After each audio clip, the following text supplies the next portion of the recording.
ವಿನಾಯಕ ವಾಸುದೇವಾಯ ನಮಃ. ಹರಿ ಓಂ.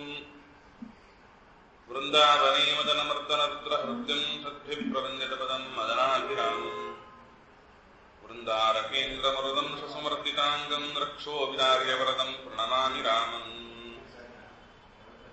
ಬುದ್ಧಿರ್ಬಲಂ ಯಶೋಧೈರ್ಯಂ ನಿರ್ಭಯತ್ವಮರೋಗತಾ ಅಜಾಡ್ಯಂ ಅಪ್ರತತ್ವಂ ಚ ಹನುಮತ್ಸ್ಮರಣಾತ್ ಭವೇತ್. ಕಾಮಧೇಯರಥಾ ಪೂರ್ವಂ ಸರ್ವಾಭೀಷ್ಟಫಲಪ್ರದಾ ತಥಾ ಕಲೋ ವಾದಿರಾಜ ಶ್ರೀಪಾದೋ ವಿದ್ದದಸ್ತತಾಂ.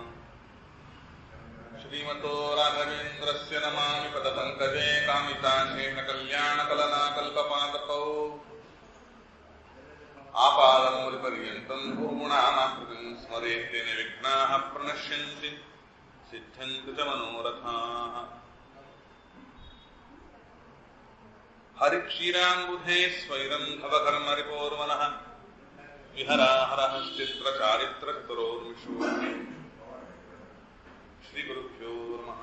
ಹರಿ ಓಂ. ಪೂರ್ವ ಶ್ಲೋಕಾಂತ್ಯ ಭಾಗದಲ್ಲಿ ಸೀತಾ ಲಕ್ಷ್ಮಣ ಶೋಭಿ ಪಾರ್ಶ್ವಯುಗಲ, ಸೀತಾ ಲಕ್ಷ್ಮಣ ಸಮೇತನಾಗಿರ್ತಕ್ಕಂತಹ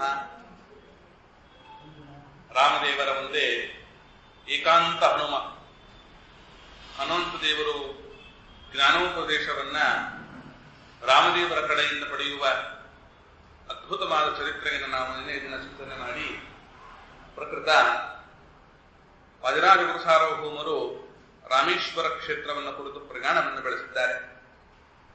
ಅತ್ಯಂತ ಪ್ರಸಿದ್ಧ ಕ್ಷೇತ್ರ.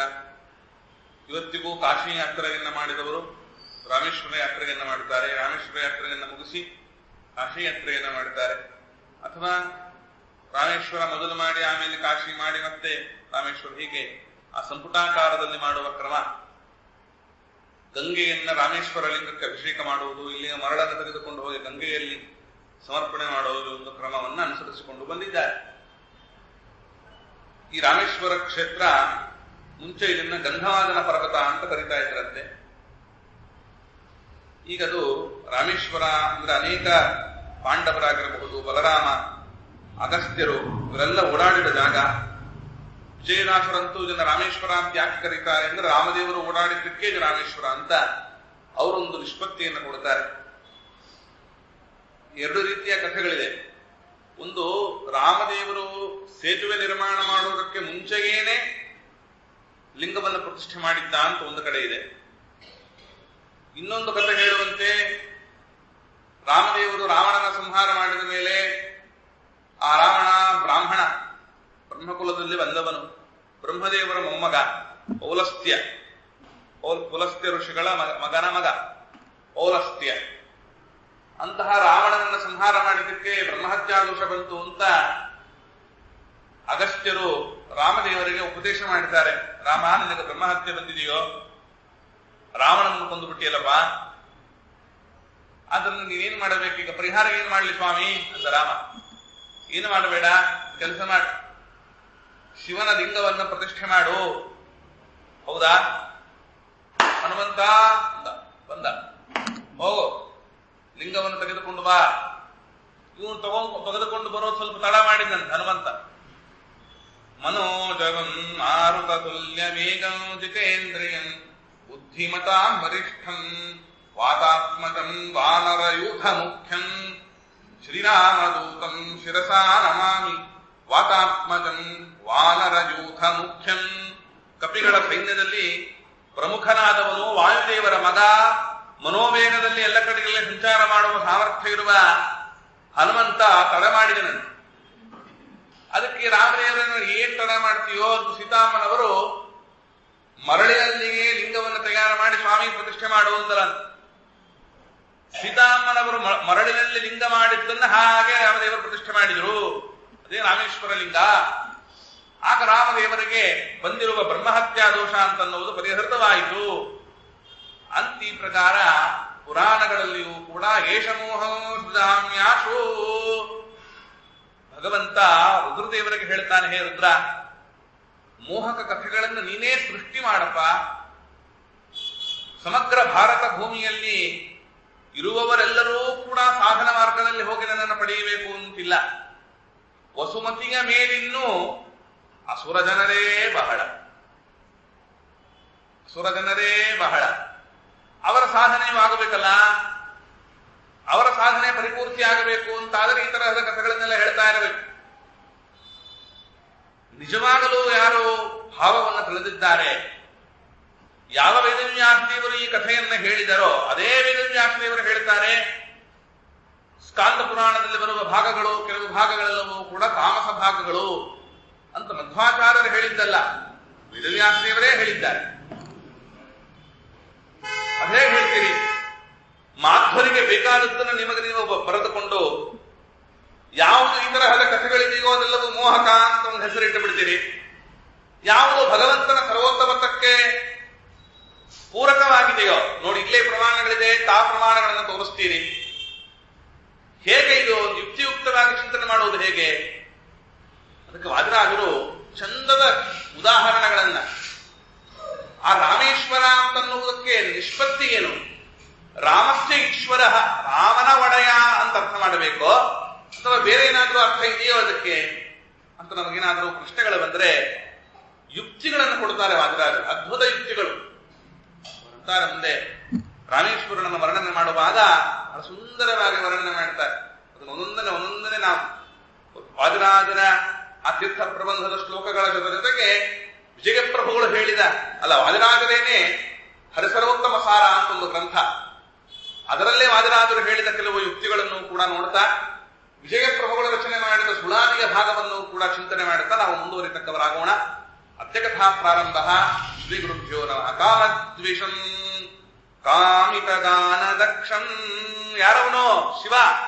ಕಾಮದ್ವಿಷಂ ಕಾಮಿತದಾನ ದಕ್ಷಂ ಶ್ರೀಮಜ್ಜಟಾಜೂಟ ವಿಭಾಸಿ ಗಂಗಂ ರಾಮೇಶ್ವರಂ ರಾಮಕೃತ ಪ್ರತಿಷ್ಠಂ ರಾಮೇಶ್ವರಂ ರಾಮಕೃತ ಪ್ರತಿಷ್ಠಂ ರಾಮಾಗೃಹೀತಾರ್ಥತನುಂ ನತೋಸ್ಮಿ ರಾಮಾಗೃಹೀತ ಅರ್ಧತನುಂ ನತೋಸ್ಮಿ. ಎಂಥವನಪ್ಪ ಅವನು? ಕಾಮದ್ವಿಷಂ, ಕಾಮನನ್ನ ದ್ವೇಷ ಮಾಡತಕ್ಕವನು. ತಾರಕಾಮಯ ಸಂಗ್ರಾಮ ಆಗಬೇಕಾಗಿದೆ. ತಾರಕಾಸುರ ಯಾರು ಭಯಂಕರವಾದ ಒಂದು ಯುದ್ಧವನ್ನ ಮಾಡ್ತಾ ಇದ್ದಾನೆ. ತಾರಕಾಸುರನ ಸಂಹಾರ ಆಗಬೇಕು ಅಂದ್ರೆ ಶಿವಪಾರ್ವತಿಯರು ಕೂಡಬೇಕು ಅಂತಂದ್ರೆ ಏನ್ ಮಾಡ್ಬೇಕೀಗ? ಇವನು ಶಿವ ವೈರಾಗ್ಯದಿಂದ ದಿಗಂಬರ ವೇಷಧಾರಿಯಾಗಿ ರಾಮ ರಾಮ ರಾಮ ರಾಮ ಅಂತ ಇದ್ದಾನೆ. ಪಾರ್ವತಿಯ ಜೊತೆಗೆ ಕೂಡೋದು ಹೇಗೆ? ಮನ್ಮಥ ಅಂತ.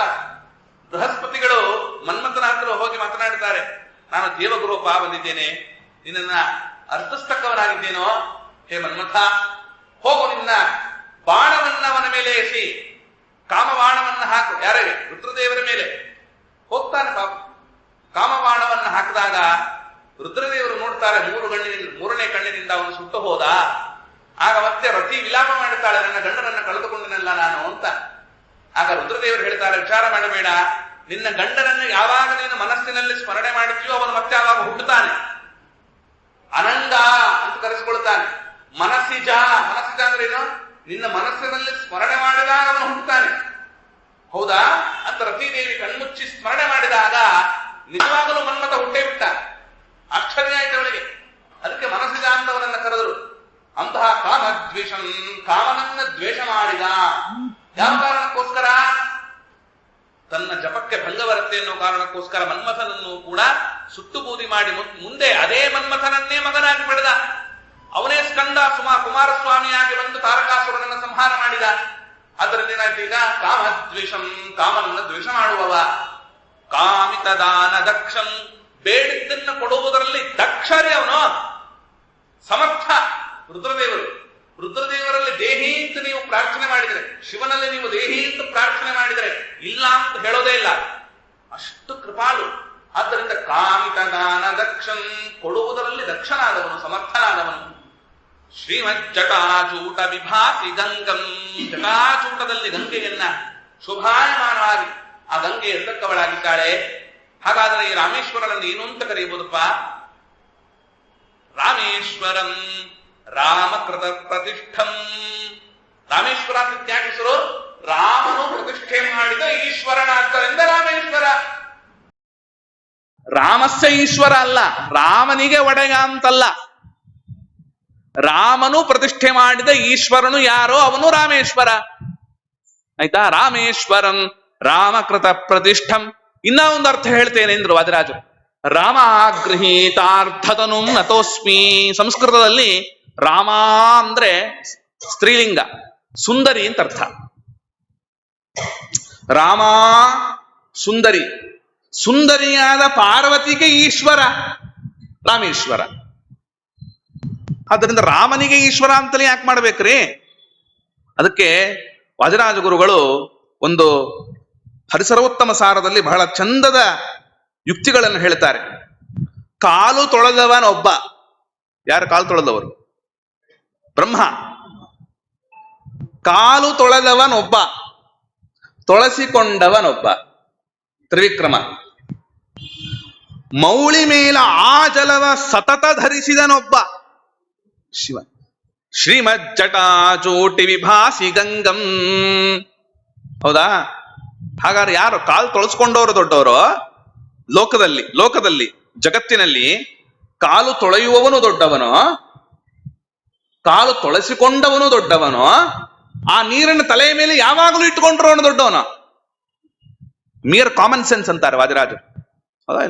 ಆದ್ದರಿಂದ ಪಾಲಿಸುವ ಪ್ರಭು ಒಬ್ಬನು ಮಾಡರೇಟ್ ಮಾಡ್ತಾ ಇದ್ದಾನೆ, ಇಡೀ ಜಗತ್ತನ್ನು ಆಪರೇಟ್ ಮಾಡ್ತಾ ಇದ್ದಾನೆ. One person is operating. ಯಾರು? ನಾರಾಯಣ. ಎಂಥವನವನು? ಪಾಲಿಸುವ ಪ್ರಭು ಒಬ್ಬ, ಕೊಲುವ ತಳವಾರನೊಬ್ಬ. ಆ ಪದಗಳಲ್ಲೇ ವ್ಯತ್ಯಾಸ ಇದೆ ನೋಡಿ. ವಾದಿರಾಜರ ಒಂದು ಮಾತು, ಆ ಬಳಸುವ ಭಾಷೆ ಏನದು? ಪಾಲಿಸುವ ಪ್ರಭು ಒಬ್ಬ ಪ್ರಭು ಅವನು. ಪಾಲಿಸುವವನು ಯಾರವನು? ಪ್ರಭು. ಇವತ್ತಿಗೂ ಜಗತ್ತಿನಲ್ಲಿ ರಾಜನನ್ನೇನಂತ ಕರೀತಾರೆ? ಪ್ರಭು ಅಂತ ಕರೀತಾರೆ. ಆ ರಾಜ ಹೇಳಿದ ಆಜ್ಞೆಯನ್ನ ಒಬ್ಬ ಭೃತ್ಯ ಏನ್ ಮಾಡ್ತಾನೆ? He follows the instructions whatever comes from the king. ಅವನೇನ್ ಮಾಡ್ದ? ಈಗ ಆ ರಾಜ ಏನ್ ಹೇಳಿದ ಅದನ್ನು ಹೇಳಿದಂತೆ ಕೊಲ್ಲುವವನು ಒಬ್ಬ, ಅವನಿಗೆ ತಳವಾರ ಅಂತ ಕರೀತಾರೆ. ಇವತ್ತಿಗೂ ಹಳ್ಳಿಗಳಲ್ಲಿ ತಳವಾರ ಅಂದ್ರೆ ಶಾನಭೋಗರ ಕೆಳಗಿರ್ತಾರೆ. ಅವ್ರು ಹೇಳದಂಗೆ ಕೇಳ್ತಾರೆ. ತಳವಾರನೊಬ್ಬ ಯಾರು? ಶಿವ. ಕೊಲ್ಲುವ ತಳವಾರನೊಬ್ಬ. ಆಲೋಚನೆಯ ಬಲ್ಲವಗೆ ಸಂಶಯ ಸಲ್ಲ. ಯಾರಿಗೆ ಆಲೋಚನೆ ಮಾಡ್ತಾರೋ ಅವ್ರಿಗೇನು ಸಂಶಯ ಬರೋದೇ ಇಲ್ಲ ಅಂತ ಅರ್ಥ. ಮಾಲೆಯನು ಮಹಲಕುಮಿ ಹಯವದನಗಿತ್ತಳಾಗಿ. ಅದರಿಂದಲೇ ಲಕ್ಷ್ಮೀದೇವಿ ಆ ಹಯಗ್ರೀವ ದೇವರಿಗೇನೆ ಮಾಲೆಯನ್ನ ಕೊಡ್ತಕ್ಕವಳಾದಳು. ರಾವಣನ ಕೊಂದ ಪಾಪವ ಕಳೆಯಬೇಕೆಂದು ದೇವ ರಘುಪತಿ ಸದಾಶಿವನು ಪೂಜಿಸಿದನು ಗಡ. ಆಯ್ತಪ್ಪ, ರಾವಣನ ಕೊಂದ ಪಾಪಕ್ಕೆ ಸದಾಶಿವನ ರಾಮದೇವರು ಪೂಜಿಸಿದರು ಗಡ. ಈಗ ನಾನೊಂದು ಹೇಳ್ತೇನೆ ಅಂದ್ರೆ ವಾದಿರಾಜರು, ಆ ವಿಧಿಯ ಒಂದು ತಲೆಯನ್ನು ಕಡಿದ ಮಾತ್ರದಿಂದ ಆವಾಗ ಕರದಲ್ಲಿ ಕಪಾಲವ ಕಾಣನೆ. ಅದಕ್ಕೆ ಹೇಳ್ತಾರೆ ಮುಂದೆ ವಾದಿರಾಜರು. ಅದನ್ನೇ ಸಂಸ್ಕೃತದಲ್ಲಿ ತೀರ್ಥ ಪ್ರಬಂಧದಲ್ಲಿ ವರ್ಣನೆ ಮಾಡುವಾಗ ಇನ್ನೂ ಚಂದವಾಗಿ ಆ ಯುಕ್ತಿಯುಕ್ತವಾಗಿ ಭಗವಂತನ ಸರ್ವೋತ್ತಮತ್ವವನ್ನು ಸಾಧನೆ ಮಾಡ್ತಾರೆ ನೋಡಿ. ಬಹಳ ಚಂದದ ಶ್ಲೋಕ ಇದೆ. ನನಗೆ ಇಷ್ಟು ಯುಕ್ತಿ ಇದೆ ಇದರಲ್ಲಿ ಅಂತ. ಕಲ್ಪಾಂತೆ ಸುರಭೂಸುರ. ಕಲ್ಪಾಂತ್ಯದಲ್ಲಿ ಅಂತ ಅರ್ಥ. ಕಲ್ಪಾಂತೆ ಸುರಭೂಸುರಾಸುರ ಮುನಿಸ್ತೋಮ ಹರನ್ ಕಂ ಹರನ್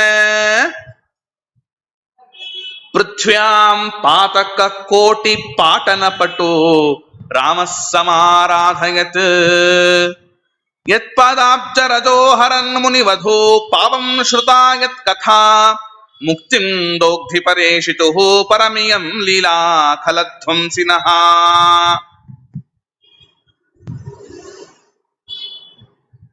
ಪೃಥ್ವ್ಯಾಂ ಪಾತಕ ಕೋಟಿ ಪಾಟನ ಪಟುಹು. ಈ ಭೂಮಿಯಲ್ಲಿ ಕೋಟಿ ಕೋಟಿ ಪಾಪಗಳನ್ನ ಮಾಡಿದರೂ ಕೂಡ ಪರಿಹಾರ ಮಾಡುವುದರಲ್ಲಿ ಪಟು ಸಮರ್ಥನಾದವನು ನಮ್ಮ ರಾಮಚಂದ್ರ. ಇವನು ಕಲ್ಪ ಅಂತೆ. ಇದೇ ರಾಮಚಂದ್ರನೇನೆ ಪ್ರಳಯ ಕಾಲದಲ್ಲಿ ಕಲ್ಪದ ಕೊನೆಯಲ್ಲಿ ಸುರ, ಭೂಸುರ, ಅಸುರ, ದೇವತೆಗಳಾಗಿರಬಹುದು, ಬ್ರಾಹ್ಮಣರಾಗಿರಬಹುದು, ದೈತ್ಯರಾಗಿರಬಹುದು, ಮುನಿಸ್ತೋಮಂ, ಇಡೀ ಆ ಯಾವ ಮುನಿಗಳ ಸಮೂಹವನ್ನಾಗಿರಬಹುದು, ಹರ ಸಂಹಾರ ಮಾಡ್ತಾನಲ್ಲಪ್ಪ ಇವನೇ. ಎಲ್ಲ ನುಂಗಿ ಬಿಡ್ತಾನೆ. ಲಕ್ಷ್ಮಿ ಅಡಿಗೆ ಆಯ್ತಾ ಅಂತಾನೆ, ಏನು ಒಂದ್ರಲ್ಲಿ ಲಯ ಮಾಡ್ತಾ ಮಾಡ್ತಾ ಮಾಡ್ತಾ ಇಡೀ ಸಮಗ್ರ ಬ್ರಹ್ಮಾಂಡವನ್ನೇ ಸ್ವಾಮಿಯೇ ಒಂತುತ್ತು ಅಂತಾಳೆ. ಓಂ ಅಂತಾಳೆ. ಓಂ ಅತ್ತ ಚರಾಚರ ಗ್ರಹಣಾತ್ ಓಂ. ಎಲ್ಲವನ್ನ ನುಂಗಿ ಬಿಡ್ತಾನಲ್ಲ, ಅದರಲ್ಲಿ ಬ್ರಾಹ್ಮಣರು ಇರಲಿಲ್ವೇ? ಬ್ರಹ್ಮದೇವರು ಇರಲಿಲ್ವೇ? ಇದರಲ್ಲಿ ಬ್ರಹ್ಮದೇವರೇ ಇದ್ರಲ್ಲಪ್ಪ. ಬ್ರಾಹ್ಮಣ ಕುಲಕ್ಕೆ ಅಭಿಮಾನಿಗಳಾದ ಸಾಕ್ಷಾತ್ ಬ್ರಹ್ಮನೇ ಇದ್ದ. ಈ ಬ್ರಾಹ್ಮಣ ಅಲ್ಲ, ರಾವಣ ಅನ್ನುವ ಬ್ರಾಹ್ಮಣ ಅಲ್ಲ, ಸಾಕ್ಷಾತ್ ಬ್ರಹ್ಮ ಇದ್ದ. ಬ್ರಹ್ಮ, ಬ್ರಾಹ್ಮಣ, ಮುನಿಗಳ ಸಮೂಹ, ದೈತ್ಯರು ಎಲ್ಲರನ್ನು ನುಂಗಿದನಲ್ಲ. ಏನು ಪ್ರಳಯ ಕಾಲದಲ್ಲಿ ಕಂಹರಂ ಯಾವ ರುದ್ರದೇವರನ್ನ ಸ್ಥಾಪನೆ ಮಾಡಿದ? ಶಿವನ ಲಿಂಗವ ಆಗ ಆಲದೆಲೆಯ ಮೇಲೆ ನಿಲ್ಲಿಸುವರೆ ಯಾರು ಸ್ಥಾಪನೆ ಮಾಡಿದ್ರಪ್ಪ? ಆಗ ಯಾರು ಇಲ್ಲ. ಎಲ್ಲಿ ರುದ್ರದೇವರೇ ಇದ್ರತಾನೆ, ಆಮೇಲೆ ಲಿಂಗ ಸ್ಥಾಪನೆ ಮಾಡೋದು. ಓ ಏನೋ ಏಕೋ ನಾರಾಯಣ ಶ್ರುತಿ ಹೇಳ್ತಾ ಇದೆ ಇದನ್ನ. ಕಲ್ಪಾಂತದಲ್ಲಿ ಯಾರಿದ್ರು? ಏಕೋ ನಾರಾಯಣ. ಒಂದೇ ಒಂದು ಶ್ರುತಿ ಶಿವನೊಬ್ಬನೇ ಇದ್ದ ಅಂತ ಒಂದು ವೇಳೆ ಇದೆ ಅಂತ ಇಟ್ಕೊಳ್ಳೋಣ. ಶಿವ ಅಂದ್ರೆ ನಾರಾಯಣ ಅಂತಲೇ ಅರ್ಥ ಮಾಡಬೇಕು. ಏಕೋ ನಾರಾಯಣ ಆಸೀತ್ ನ ಬ್ರಹ್ಮ ನತ ಶಂಕರ. ನಾರಾಯಣ ಒಬ್ಬನೇ ಇದ್ದ. ಆಯ್ತಾ? ಯತ್ಪಾದಾಬ್ಜ, ಯಾವ ಭಗವಂತನ ಪಾದ ಕಮಲಗಳ ರಜೋ ಅಹರನ್ ಮುನಿವಧು ಪಾಪಂ ಶ್ರುತ ಯತ್ ಕಥಾ. ಕೇಳಿಲ್ಲವೇನೋ ಅಂತಾರೆ ವಾದಿರಾಜು. ಭಗವಂತನ ಪಾದ ಧೂಳಿನ ಕಣಗಳು ಅಹಲ್ಯೆಯನ್ನ ಉದ್ಧಾರ ಮಾಡಲಿಲ್ಲವೇ? ಅಂತಹ ಭಗವಂತನಿಗೆ ಯಾವ ಪಾಪ? ಮುಕ್ತಿಂದೋಗ್ಧಿ ಪರೇಶುತು ಪರಮೇಯಂ ಲೀಲಾ ಖಲಧ್ವಂಸಿನಃ. ಅಂತಹ ದೈತ್ಯಾರಿಯಾದ ರಾಮಚಂದ್ರನಿಗೆ ಈ ಲಿಂಗ ಪ್ರತಿಷ್ಠೆ ಅಂತನ್ನುವುದು ಕೇವಲ ಒಂದು ಲೀಲೆಯೇ ಅಷ್ಟೇ ಹೊರತು ಬೇರೆ ಅಲ್ಲ. ಯಂಧ್ಯಾಯ ತಾರಕ ಬ್ರಹ್ಮ ಮಂತ್ರ ಜಪತಿ ಧುರ್ಜಟಿ ಅಘೋತ್ತಾರಾಯ ಕಾಕುತ್ಸ್ಥಃ ಪೂಜಯಾಮಾಸ ತಂಕಿಲ. ರುದ್ರದೇವರು ಕೂಡ ಕಾಶಿ ಕ್ಷೇತ್ರದಲ್ಲಿ ಒಂದು ಸಂಕಲ್ಪ ಮಾಡಿದ್ದಾರಂತೆ. ಯಾರ್ಯಾರು ಕಾಶಿ ಕ್ಷೇತ್ರದಲ್ಲಿ ಮರಣವನ್ನು ಹೊಂದುತ್ತಾರೋ ಅವರ ಕಿವಿಗಳಲ್ಲಿ ನಾನು ಹೋಗಿ ವೀಥ್ಯಾಂ ವೀಥ್ಯಾಂ, ಕಾಶಿ ಕ್ಷೇತ್ರದ ಬೀದಿ ಬೀದಿಗಳಲ್ಲಿ ಸಂಚಾರ ಮಾಡ್ತಾ ಇದ್ದಾರೆ ರುದ್ರದೇವರು. ಯಾಕೆ? ಯಾರ ಮರಣ ಹೊಂದಿದ್ರೆ ಅವರ ಕಿವಿಯಲ್ಲಿ ರಾಮ ರಾಮ ರಾಮ ರಾಮ ಅಂತ ಸಜ್ಜನರಿಗೆ ಸ್ಮರಣೆ ಮಾಡಿಸ್ತಾರೆ. ಕಾಶಿ ಕ್ಷೇತ್ರದಲ್ಲಿ ರಾಮದೇವರ ಸ್ಮರಣೆಯನ್ನು ರುದ್ರದೇವರು ಮಾಡಿಸ್ತಾರೆ ಅನ್ನೋ ಕಾರಣಕ್ಕೋಸ್ಕರನೇ ಕಾಶ್ಯಾನ್ ಮರಣಾನ್ ಮುಕ್ತಿ ಅಂತ. ಕಾಶಿ ಕ್ಷೇತ್ರದಲ್ಲಿ ಮರಣ ಹೊಂದಿದ್ರೆ ಮೋಕ್ಷ ಅಂತ. ಅದಕ್ಕೆ ಕೆಲವರು ಏನ್ ಮಾಡಿದ್ರು ಪಾಪ, ಕಾಶಿಗೆ ಹೋಗಬೇಕು ಅಂತ ಹೋಗಿ ಪಾಪ ಮರಣ ಹೋಗಬೇಕು ಅಂತ ಆದ್ರೂ ಕೆಲವ್ರಿಗೆ ಮರಣವೇ ಬರಲಿಲ್ಲ. ಅದು ಭಗವತ್ ಸಂಕಲ್ಪ ಆಗಿರ್ತದೆ. ಅಲ್ಲೇ ಮನೆ ಮಾಡ್ತೀವಿ ಅಂತ ಹೋದ್ರು ಕೆಲವರೆಲ್ಲ, ಅಲ್ಲೇ ಇದ್ಬಿಡೋಣ ತಿರ್ಕೊಂಬಿಡೋಣ ಅಂತ. ಅವ್ರು ಬೆಂಗಳೂರಿಗೆ ಅದಕ್ಕೋ ಬಂದಿದ್ರೆ ಅಲ್ಲಿ ಸತ್ರೆ ಹೊರತು ಅಲ್ಲಿ ಸಾಗಲಿಲ್ಲ. ಆದ್ರಿಂದ ನಾವ್ ಅನ್ಕೊಂಡಂಗೆಲ್ಲ ಆಗ್ಬಿಟ್ರೆ ನಾವು ಅನ್ಕೊಂತೀವಪ್ಪ, ಸುಖವಾಗಿ ನನಗೆ ಮರಣ ಬರಲಿ, ಯಾರಿಗೂ ತೊಂದರೆ ಕೊಡೋದು ಬೇಡ, ನನ್ನ ಹೆಂಡತಿ, ನನ್ನ ಮಕ್ಕಳು, ಸೊಸೇಂದ್ರು ಯಾರು ನನ್ ಬೈಕೊಳ್ಳೋದು ಬೇಡ ಅಂತ ನಾವು ಅನ್ಕೊಂಡಿರ್ತೀವಿ. ಅದಾಗದೇ ಬೇರೆ. ಅದಾಯ್ತಾ? ಆದ್ರಿಂದ ಭಗವಂತ ನೀನ್ ಇಟ್ಟಂಗಿರ್ಲೋ, ನಿನ್ನ ನಾಮಸ್ಮರಣೆಯನ್ನ ಕರುಣಿಸು. ಇದನ್ನ ಪ್ರಾರ್ಥನೆ ಮಾಡಬೇಕು. ನಿನ್ನ ನಾಮಸ್ಮರಣೆಯನ್ನ ಕರುಣಿಸಪ್ಪ. ಆದ್ದರಿಂದ ಇಲ್ಲೇನಾಯ್ತು ಈಗ?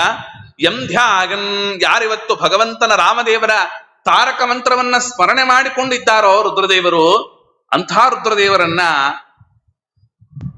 ರಾಮದೇವರು ಪ್ರತಿಷ್ಠೆ ಮಾಡಿದ್ರು ಅಂದ್ರೆ ಯಾರಾದರೂ ನಂಬುತ್ತಾರೇನಪ್ಪ? ಅಂದ್ರೇನು? ಬ್ರಹ್ಮಹತ್ಯಾ ದೋಷ ಪರಿಹಾರಕ್ಕೋಸ್ಕರ ಪ್ರತಿಷ್ಠೆ ಮಾಡಿದ್ರು ಅಂತ ಹೇಳಬೇಡ. ಪ್ರತಿಷ್ಠೆ ಮಾಡಿದ್ದೇನೋ ನಿಜ ರಾಮದೇವರು, ಕಾರಣ ಅದು ಕೊಡಬೇಡ ಅಂತ ಅರ್ಥ. ಇಲ್ಲ ಮತ್ತೆ ವೇದವ್ಯಾಸ ದೇವರು ಹೇಳಿದಾರಲ್ಲ, ಅಲ್ಲಪ್ಪ ಯುಕ್ತಿಯುಕ್ತವಾಗಿ ವಿಚಾರ ಮಾಡೋ. ವೇದವ್ಯಾಸ ದೇವರು ಹೇಳಿದ್ದೆಲ್ಲವನ್ನೂ ನೀನು ನಂಬಿ ಬಿಡ್ತೀಯಾ? ವೇದವ್ಯಾಸ ದೇವರ ಭಾಷೆಯೇ ಬೇರೆ ಇದೆ, ನಿನ್ಗೆ ಅರ್ಥ ಆಗ್ಬೇಕಲ್ಲ. ಅದು ಸಮಾಧಿ ಭಾಷೆ ಇರುತ್ತೆ. ಆಯ್ತಾ? ಗುಹ್ಯ ರೀತಿನಾಂ ಶತಮೇವಚ ಅಂತಾರೆ ಮಧ್ವಾಚಾರ್ಯರು. ಪುರಾಣದ ಮಾತುಗಳನ್ನ 100 ರೀತಿಯಾಗಿರುತ್ತಂಥದ್ದು ಅರ್ಥ ಮಾಡ್ಕೊಳ್ಳೋದಕ್ಕೆ. ಅದನ್ನ ಮತ್ತೆ ತಾತ್ಪರ್ಯ ನಿರ್ಣಯದಲ್ಲಿ ಶ್ರೀಮದ್ ಆಚಾರ್ಯರು ಕೊನೆಯಲ್ಲಿ ಹೇಳ್ತಾರೆ ಅದನ್ನ. ಆಯ್ತಾ? ರಾಮಾಯಣ ಭಾಗವನ್ನು ಹೇಳಿದ ಮೇಲೆ ಕೊನೆಯಲ್ಲಿ ಯಾವ ಯಾವ ರೀತಿಯಲ್ಲಿ ವೇದವ್ಯಾಸ ದೇವರ ಮಾತುಗಳಿರುತ್ತೆ ಅದನ್ನ ಅರ್ಥ ಮಾಡ್ಕೊಳ್ಳೋದು ಅಷ್ಟು ಸುಲಭ ಅಲ್ಲ ಅಂತ ಅರ್ಥ. ಅದಕ್ಕೆ ಇಲ್ಲಿ ಹೇಳಿದರು, ಬ್ರಹ್ಮಹತ್ಯಾ ನಿಮಿತ್ತೇನ ಕಪಾಲ್ಯಾಸ್ತೆ ಅಧುನಾಪಿಯಃ. ಇವ್ರೇನ್ ಮಾಡಿದ್ರು, ಒಮ್ಮೆ ಬ್ರಹ್ಮದೇವರು ವೇದ ಪಾರಾಯಣ ಮಾಡ್ತಾ ಇದ್ರು. ಓಂ ಅಗ್ನಿಮೀಳೆ ಪುರೋಹಿತಂ ಯಜ್ಞಸ್ಯ ದೇವ ಮೃತ್ಯುಜ ಅಂತ ಬ್ರಹ್ಮದೇವರು ವೇದ ಪಾರಾಯಣ ಮಾಡ್ತಾ ಇದ್ದಾರೆ ಕಮಲದ ಮೇಲೆ ಕೂತ್ಕೊಂಡು. ಅವಾಗೇನಾಯ್ತು, ಲಕ್ಷ್ಮೀದೇವಿ ಹೇಳಿದ್ಲು, ಹೇ ಶಿವ ಅಂದ್ಲು ಮೊಮ್ಮಗಂಗ ರುದ್ರದೇವರನ್ನ. ಅಮ್ಮ ತಾಯಿ ಅಪ್ಪಣೆ ಆಗಬೇಕು, ಏನ್ ಮಾಡ್ಲಿ ನಾನು ಅಂತ ಕೇಳಿ ರುದ್ರದೇವರು. ಆಗ ಆ ಲಕ್ಷ್ಮೀದೇವಿ ಅಂತಾಳೆ, ನೋಡು ಆ ಬ್ರಹ್ಮ ಇದ್ದಾನಲ್ಲ ಅವನಿಗೆ 5 ತಲೆ ಇದೆ. ಐದ್ ತಲೆ ಯಾಕಿದೆ? ಸೃಷ್ಟಿ ಆದಾಗ ಅವನು ಎಲ್ಲಾ ಕಡೆ ನೋಡ್ದ, ಹಿಂಗೆ ಎಲ್ಲಿ ಬಂದಿದ್ದೀನಿ ಅಂತ ಮೇಲ್ ನೋಡ್ದ, ಮೇಲೊಂದ್ ತಲೆ ಆಯ್ತು, ಈ ಕಡೆ ನೋಡ್ದ, ಈ ಕಡೆ ಒಂದು, ಎಡಗಡೆ ನೋಡ್ದ, ಅಲ್ಲೊಂದಾಯ್ತು, ಹಿಂದ್ಗಡೆ ನೋಡ್ದ, ಅಲ್ಲೊಂದಾಯ್ತು, ಇನ್ನೆಲ್ಲಿ ನೋಡಕ್ಕಾಗತ್ತೆ? ಎಲ್ಲಾ ಕಡೆನೂ ನೋಡ್ದ. 5 ತಲೆ ಆಯ್ತು ಆತನಿಗೆ, ಬ್ರಹ್ಮದೇವರಿಗೆ. ಪಾರ್ವತಿ ಲಕ್ಷ್ಮೀದೇವಿ ಹೇಳಿದ್ಲು, ನೋಡುವ ಬ್ರಹ್ಮದೇವರ ನನ್ನ ಮಗ ಇದ್ದಾನಲ್ಲ, ಯಾವುದೋ ಒಂದು ಮುಖದಿಂದ ಅಪಸ್ವರವಾದ ವೇದಗಳನ್ನ ಹೇಳ್ತಾ ಇದ್ದಾನೆ. ಬ್ರಹ್ಮದೇವರು ಹೇಳ್ತಾರ ಹಾಗೆ ಅಂತ ವಿಚಾರ ಮಾಡಬೇಕಾಗಿತ್ತು ಯಾರು? ರುದ್ರದೇವರು. ನಮ್ಮಪ್ಪ ಹಂಗ ಹೇಳಲ್ಲಮ್ಮ ಅಂತ ಹೇಳ್ಬೇಕಾಗಿತ್ತು. ಅಮ್ಮಂಗ ಉತ್ತರ ತಿರುಗಿ ಮಾತಾಡ್ದಂಗಾಗತ್ತಲ್ಲ ಅಜ್ಜಿಗೆ. ಇವನೇನ್ ಮಾಡಿದಾಗ ಏನ್ ಮಾಡ್ಲಮ್ಮ ಅಂದ. ಒಂದ್ ಕೆಲಸ ಮಾಡು, ಯಾವ ಮುಖ ಅಪಸ್ವರವನ್ನ ಹೇಳ್ತಾ ಇದೆಯೋ ಆ ಮುಖವನ್ನ ಕತ್ತರಿಸು ಅಂದ್ರು. ಆಯ್ತು ಒಂದು ರುದ್ರದೇವರು ಅಮ್ಮ ಹೇಳಿದ್ದಾಳೆ ಎಂದ, ತಗೊಂಡ, ಸೀದಾ ಬಂದ, ಬ್ರಹ್ಮದೇವರ ತಲೆಯನ್ನೇ ಕತ್ತರಿಸಿದ. ಅದನ್ನು ವೇದ ಹೇಳ್ತಾ ಇದೆ. ಲಕ್ಷ್ಮೀದೇವಿ ಹೇಳ್ತಾ ಅಂತ, ಅಹಂ ರುದ್ರಾಗ ಧನುರಾತನೋಮಿ ಬ್ರಹ್ಮದ್ವಿಷೇ ಶರವೇ ಹಂತವಾವು. ಇವನೇನು ಕೊಂದು ತಲೆಯನ್ನ ಕತ್ತರಿಸು ಅಂತೇನೋ ಹೇಳಿಬಿಟ್ಲು ಲಕ್ಷ್ಮೀದೇವಿ. ಆಮೇಲೆ ಏನ್ ಹೇಳಿದ್ಲು ಗೊತ್ತಾ?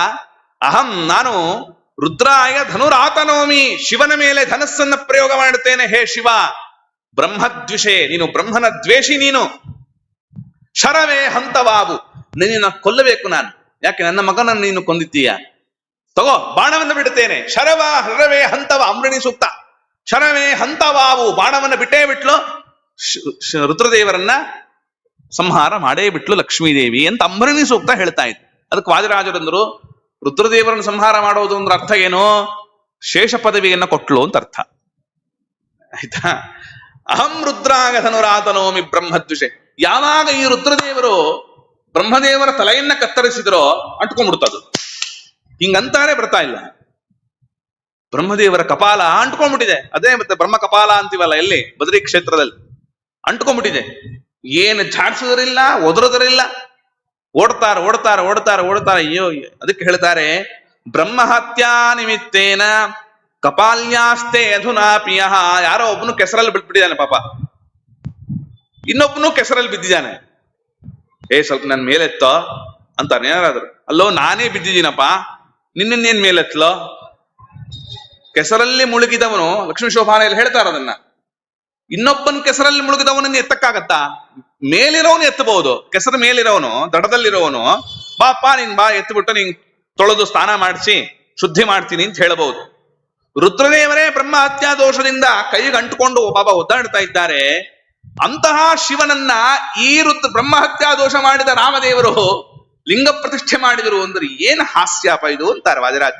ಬ್ರಹ್ಮ ಹತ್ಯಾ ನಿಮಿತ್ತೇನ ಕಪಾಲ್ಯಾಸ್ತೆ ಅಧುನಾಪಿ, ಇವತ್ತಿಗೂ ಇದೆ ಅಧುನಾಪಿ ಅಂತಾರೆ ವಾದಿರಾಜರು. ತದೇವ ಸಂಹರ್ತುಂ ರಾಮಸ್ಯ ಅರ್ಚಿತ ಕಿಲ. ಅದರ ಪಾಪಗಳನ್ನು ಕಳೆದುಕೊಳ್ಳಬೇಕು ಅಂತಲೇ ರಾಮದೇವರು ಸೇತುವೆ ನಿರ್ಮಾಣ ಮಾಡಿದರು. ರಾಮ ಸೇತು ಯಾಕೆ ನಿರ್ಮಾಣ ಮಾಡಿದ್ದು ನೋಡೋ ರಾಮೇಶ್ವರ, ಹೇ ರುದ್ರದೇವರೇ, ನೋಡ್ತಾ ಇರೋದನ್ನ. ಸೇತುಂ ದೃಷ್ಟ ಬ್ರಹ್ಮಹತ್ಯಾ ವಿಪೋಹತಿ. ಸೇತುವೆಯನ್ನು ನೋಡ್ತಾ ಇದ್ರೆ ಇನ್ನು ಬ್ರಹ್ಮಹತ್ಯಾ ದೋಷ ಕಳೀತದೆ ಅಂತ ಈ ಶಿವನಿಗೆ ಪ್ರತಿಷ್ಠೆ ಮಾಡಿದ್ರೆ ಜನ ಉಲ್ಟಾ ತಿರುಗಿಸ್ಬಿಟ್ರಲ್ಲಪ್ಪ. ನೋಡಿ ಜಗತ್ತಿನಲ್ಲಿ ಎಷ್ಟು ಉಲ್ಟಾ. ಕಲಿಯುಗ ಮೊದಲೇ ವೇದವ್ಯಾಸ ದೇವರೇ ಆತರ ಉಲ್ಟಾ ಉಲ್ಟಾ ಬರೆದು ಜನರನ್ನ ಮೋಹ ಮಾಡ್ತಾ ಇದ್ದಾರೆ. ಅದರಲ್ಲಿ ನಾವು ಅರ್ಥ ಮಾಡ್ಕೊಳ್ಳೋದು ಉಲ್ಟಾ ಉಲ್ಟಾ ಆಗ್ಬಿಟ್ರೆ ಏನ್ ಗತಿ ಈಗ? ಅದಕ್ಕೆ ಕಲಿಯುಗ ಅನ್ನೋದು. ಎಲ್ಲ ಸುಲಭವಾಗಿ ನಮಗೆ ಸಿಕ್ಬಿಡಲ್ಲ, ದೇವರೆಲ್ಲ ರಹಸ್ಯವಾಗಿ ಇಟ್ಟಿರ್ತಾನೆ. ಅದಕ್ಕೆ ಭಗವದ್ಗೀತೆಯಲ್ಲಿ ಕೃಷ್ಣ ಅಂತಾನೆ, ಏನಂತ? ಬಹೂನಾಂ ಜನ್ಮನಾಮಂತೆ. ಏನು ಒಂದ್ ಜನ್ಮಕ್ಕೆ ಕೊಟ್ಬಿಡ್ತಾನ ದೇವರೆಲ್ಲ? ತಗೊಂಡೋಗ್ಬಿಡಮ್ಮ ಶ್ರೀನಿಧಿ ಆಚಾರ್, ಎಲ್ಲಾ ಜ್ಞಾನ ಕೊಟ್ಬಿಟ್ಟಿದೀನಿ, ವಿಮಾನ ಬಂದ್ಬಿಡುತ್ತೆ, ಟಿಕೆಟ್ ಹರಿಸ್ಬಿಟ್ಟಿದೀನಿ, ರಿಸರ್ವ್ ಆಗಿದೆ ನಿಮ್ ಸೀಟು, ಬನ್ನಿ ಆಚಾರ್ಯ ಅಂತ ಕರ್ಕೊಂಡು ಹೋಗ್ತಾರ? ಏನಿಲ್ಲ. ಬಹೂನಾಂ ಜನ್ಮನಾಮಂತೆ, ನಾನಾದರೊಟ್ಟೆ ನೀವಾದರೊಟ್ಟೆ, ಒಂದ್ ಜನ್ಮಕ್ಕೆ ಕರ್ಕೊಂಡು ಹೋಗ್ಬಿಡಲ್ಲ ಸ್ವಾಮಿ. ಜ್ಞಾನವಾನ್ ಮಾಂ ಪ್ರಪದ್ಯತೆ. ಜ್ಞಾನಿಯಾದವನು ಯಾರೋ ಒಬ್ಬನು, ಕಶ್ಚನ ಅಂತಾರೆ, ಯಾರೋ ಒಬ್ಬನು ಎಷ್ಟು ಕೋಟಿ ಜನಗಳಲ್ಲಿ ಪ್ರಯತ್ನ ಪಡ್ತಾನಂತೆ. ಹಾಗಿಲ್ಲ ಹೇಳ್ತಾ ಇದ್ದಾರೆ. ಯದ್ರಾವಣ ವಧೇ ಹೇತೋ ಸೇತುರು ಚೇತುಂ ಕ್ಷಮಸ್ತಮಃ ತದಘಂ ತದ್ರಿಪೋರಾಸೀತ್ ಅಸಂಗಸ್ಯ ಕಿಲಾದ್ಭುತಂ. ಅದು ಹೇಳಿದ್ರಲ್ಲ, ಆ ಸೇತುವೆಯನ್ನು ನೋಡಿ ಇವನು ಬ್ರಹ್ಮಹತ್ಯೆಯನ್ನು ಕಳೆದುಕೊಳ್ಳಲಿ ಅಂತ ಆ ರಾಮದೇವರು ಈ ಪ್ರಕಾರ ಮಾಡಿದ್ದಾರೆ ಅಂತ ಹೇಳಿದ್ರು. ರಾಮದೇವರಿಗೆ ಎಂದಿಗೂ ಕೂಡ ಬ್ರಹ್ಮಹತ್ಯಾ ದೋಷ ಅಂಟುಕೊಳ್ತಕ್ಕಂಥದ್ದು ಅಲ್ಲ. ಸೂರ್ಯನಿಗೆ ಕತ್ತಲೆ ಆವರಿಸ್ತದೇನೆ ಯಾವತ್ತಾದರೂ? ಇವತ್ತಿಗೂ ಇಲ್ಲ. ಅಗ್ನಿಗೆ ಚಳಿ ಆಗ್ತದಾ? ಆಗುತ್ತಾ? ಇಲ್ಲ. ಹಾಗೆ ರಾಮದೇವರಿಗೆ ಎಂದಿಗೂ ಅಂತಹ ದೋಷ ಅಂತನ್ನುವುದು ತಾಕುವುದಿಲ್ಲ ಅಂತಂದ್ರು. ಅದಕ್ಕೆ ವಾದಿರಾಜರು ಮುಂದೆ ಅದನ್ನೇ ವಿವರಿಸ್ತಾ ಹೋಗ್ತಾರೆ ಒಂದೊಂದನ್ನೇ. ಒಂದು ಕಡೆಯಲ್ಲಿ ವಿಭೀಷಣನ ಪ್ರತಿಷ್ಠಿಸಿದನು. ಇಲ್ಲಿ ರಾವಣನನ್ನು ಸಂಹಾರ ಮಾಡಿದ ಮೇಲೆ ಲಂಕಾಪಟ್ಟಣದಲ್ಲಿ ವಿಭೀಷಣನಿಗೆ ಪಟ್ಟಾಭಿಷೇಕ ಮಾಡಿದ ರಾಮದೇವರು. ಅಪ್ಪ ನೀನೇ ರಾಜನಾಗಿರು ಇಲ್ಲಿ ಅಂತ. ಮತ್ತೊಂದು ಕಡೆಯಲ್ಲಿ ಸದಾಶಿವನ ಪೂಜಿಸಿದ. ಅಂದ್ರೆ ಏನರ್ಥ? ರುದ್ರದೇವರನ್ನು ಕೂಡ ಪ್ರತಿಷ್ಠೆ ಮಾಡಿದ, ಅಲ್ಲಿಯೂ ಪ್ರತಿಷ್ಠೆ ಮಾಡಿದ. ಅಲ್ಲೇನ್ ಪ್ರತಿಷ್ಠೆ ಮಾಡಿದ? ವಿಭೀಷಣನ ಪ್ರತಿಷ್ಠೆ ಮಾಡಿದ. ಇಲ್ಲಿಯೂ ಶಿವನನ್ನ ಪ್ರತಿಷ್ಠೆ ಮಾಡಿದ.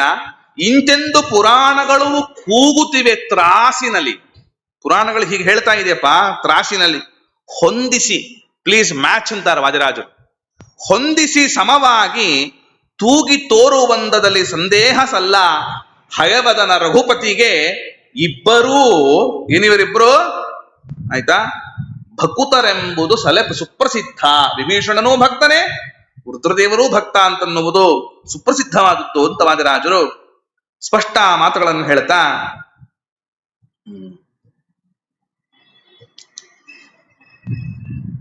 ನೋಡಿ. ಇನ್ನೊಂದು ಮಾತಂದ್ರು, ರೋಮಕೋಟಿ ಲಿಂಗ ನೆನೆಸಿದ ಹನುಮನು ಆಯ್ತಾ, ಒಂದು ರೋಮಕ್ಕೆ ಕೋಟಿ ಶಿವರ ಮಾಡುವ ಶಕ್ತ ಕಾಣಿರೋ. ಆ ಯುಕ್ತಿಗಳು ನೋಡಿ ವಾದರಾಜರ ಪ್ರಯೋಗ ಮಾಡು. ಹನುಮಂತ ದೇವರು ಒಂದೊಂದು ರೋಮದಲ್ಲಿ ಒಂದೊಂದು ಕೋಟಿ ಲಿಂಗಗಳನ್ನು ಸೃಷ್ಟಿ ಮಾಡುವ ಸಾಮರ್ಥ್ಯ ಇದೆ. ಅದು ಯಾಕಿದೆ, ಅದರ ಕಥೆ ಏನು ಅಂತ ಒಮ್ಮೆ ಇಲ್ಲಿ ಹೇಳಿದ್ದೆ ಆಯ್ತಾ. ಆ ರುದ್ರದೇವರ ಕೋಟಿ ಕೋಟಿ ಸೃಷ್ಟಿ ಮಾಡತಕ್ಕಂತಹ ಹನುಮಂತ ದೇವರು ಇವತ್ತೇನಾಗಿದ್ದಾರೆ? ಇವತ್ತು ರಾಮದೇವರಿಗೆ ಆ ಮಹಾತ್ಮ್ಯವು ತನ್ನ ಆಳ ಮಾಡಿ ನಡೆಸಿಕೊಂಡ ಆ ಹನುಮಂತ ದೇವರು ಅಂದ್ರೇನು, 1 ಕೋಟಿ ಲಿಂಗಗಳನ್ನು ಧಾರಣೆ ಮಾಡಿದ. 1 ಕೋಟಿ ಅಂದ್ರೇನು? ಒಂದೊಂದು ಕೂದಲಿಗೆ 1 ಕೋಟಿ ಲಿಂಗವನ್ನು ಧಾರಣೆ ಮಾಡಿದ ಹನುಮಂತ ರಾಮದೇವರ ದಾಸ. ಇವನಿಗೆ 1 ಲಿಂಗ ಪ್ರತಿಷ್ಠೆ ಮಾಡಿ ರಾಮದೇವರು ಯಾವ ಬ್ರಹ್ಮಹತ್ಯೆಯನ್ನು ಕಳೆದುಕೊಳ್ತಾರಪ್ಪ.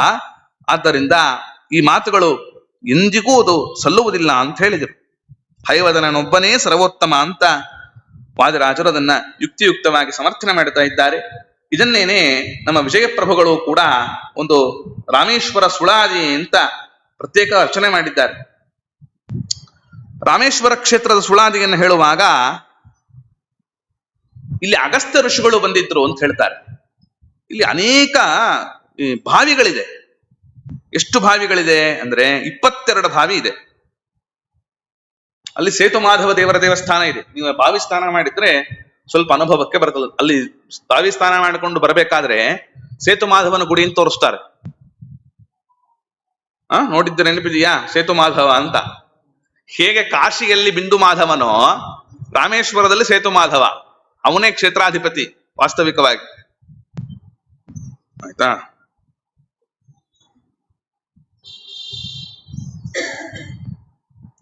ಅದಕ್ಕೆ ಒಂದೊಂದೇ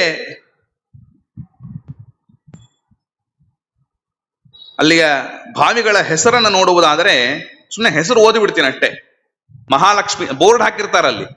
ಒಂದೊಂದು ಬಾವಿಯಲ್ಲಿ ಸ್ನಾನ ಮಾಡಿ, ಅದು ನಮಗೆ ಬೋರ್ಡ್ ಹಾಕಿದ್ದು ನೋಡೋದಕ್ಕೂ ಪುರಸುತ್ತಿಲ್ಲ. ಯಾಕಂದ್ರೆ ಅವನು ಕರಿತಿರ್ತಾನೆ, ಅವನು ಇಷ್ಟು ಬಕೆಟ್ ಇಟ್ಕೊಂಡಿರ್ತಾನೆ. ಅದು ಇಷ್ಟು ಕೂಡ ಒಂದು ಗೇಣು ಕೂಡ ಇರಲ್ಲ. ಅದರಲ್ಲಿ ಅರ್ಧ ಬಕೆಟ್ ತುಂಬ್ತಾನ ಅವನು. ಆಯ್ತಾ? ಅವನ್ ಪಾಪ ಅವನ್ ನಮಗೇನಂದ್ರೆ ಅವನ್ ಬಿದ್ದು ಬಿಡ್ತಾನೆ ಅಂತ ಅವನು ಅಲ್ಲಿ ನಿಂತಿರ್ತಾನೆ. ಅಲ್ಲೇ ಬಾವಿ ತುದಿಗೆ ನಿಂತಿರ್ತಾನೆ ಪಾಪ. ಕಷ್ಟಪಟ್ಟು ಹೇಳುದು ಅದು ಸ್ವಲ್ಪ ನೋಡ್ಕೋಬೇಕು. ನೋಡಿ, ಶುದ್ಧವಾದವರನ್ನೇನೆ ಕರೆಸಿ ನಾವೆಲ್ಲ ಮಾಡಬಹುದು, ಅದು ವ್ಯವಸ್ಥೆ. ಆಯ್ತಾ? ಸುಮ್ನೆ ಎಲ್ಲೆಲ್ಲಿಗೋ ಅದನ್ನ ಯಾರ ಹತ್ರನೋ, ಆಯ್ತಾ, ಈ ರೆಕಾರ್ಡ್ ರೇಟರ್ ಕಷ್ಟ. ಅದೇ ಅಪಾತ್ರರಲ್ಲಿ ಇದು ಮಾಡಿಸ್ಕೊಳ್ಳೋದಕ್ಕಿಂತಲೂ ಕೂಡ ಅದಕ್ಕೆಲ್ಲ ವ್ಯವಸ್ಥೆಯನ್ನು ಮಾಡಬಹುದು. ಆಮೇಲೆ ಏನಾಯ್ತು ಅಂತಂದ್ರೆ ಆ ಬಾವಿಯಲ್ಲಿ ನೀರನ್ನ ಸೇದಿ ಅವನೇನ್ ಮಾಡ್ತಾರೆ, ಅರ್ಧ ಬಕೆಟ್ ತುಂಬಿರ್ತದಷ್ಟೇ. ನಾವು ಕೃಷ್ಣ ಕೃಷ್ಣ ಅನ್ಕೊಂಡು ಮುಂದಕ್ಕೆ ಹೋಗ್ತಾ ಇರ್ಬೇಕು. ಅದಕ್ಕಂದ್ರು ಮಹಾಲಕ್ಷ್ಮಿ ತೀರ್ಥ ಅಂತ. ಅದಾದ ಮೇಲೆ ಸಾವಿತ್ರಿ, ಗಾಯತ್ರಿ, ಸರಸ್ವತಿ ಅಂತ 3 ಒಟ್ಟಿಗೆ ಬರ್ತಾವ. ಆಯ್ತಾ? ಪ್ರತಿಯೊಂದಕ್ಕೂ ಕಥೆ ಇದೆ. ಯಾಕೆ ಅಲ್ಲಿ ಬಂತು, ಏನಾಯ್ತು, ಅಲ್ಲಿ ಸ್ನಾನ ಮಾಡಿದ್ರೆ ಏನೇನು ಫಲ ಅಂತೆಲ್ಲ ಇದೆ. ಸೇತು ಮಾಧವ ತೀರ್ಥ ಹೇಳಿದ್ನಲ್ಲ, ಸೇತು ಮಾಧವ ದೇವರೇ ಅಲ್ಲಿ ನಿಜವಾಗಲು ಅಂದ್ರೆ ಆ ಕ್ಷೇತ್ರಕ್ಕೆ ಅಧಿಪತಿಯಾದವನ ಅವನೇನೆ. ಗಂಧಮಾದನ ತೀರ್ಥ, ಯಾಕಂದ್ರೆ ಆ ಪರ್ವತವೇ ಗಂಧಮಾದನ ಪರ್ವತ.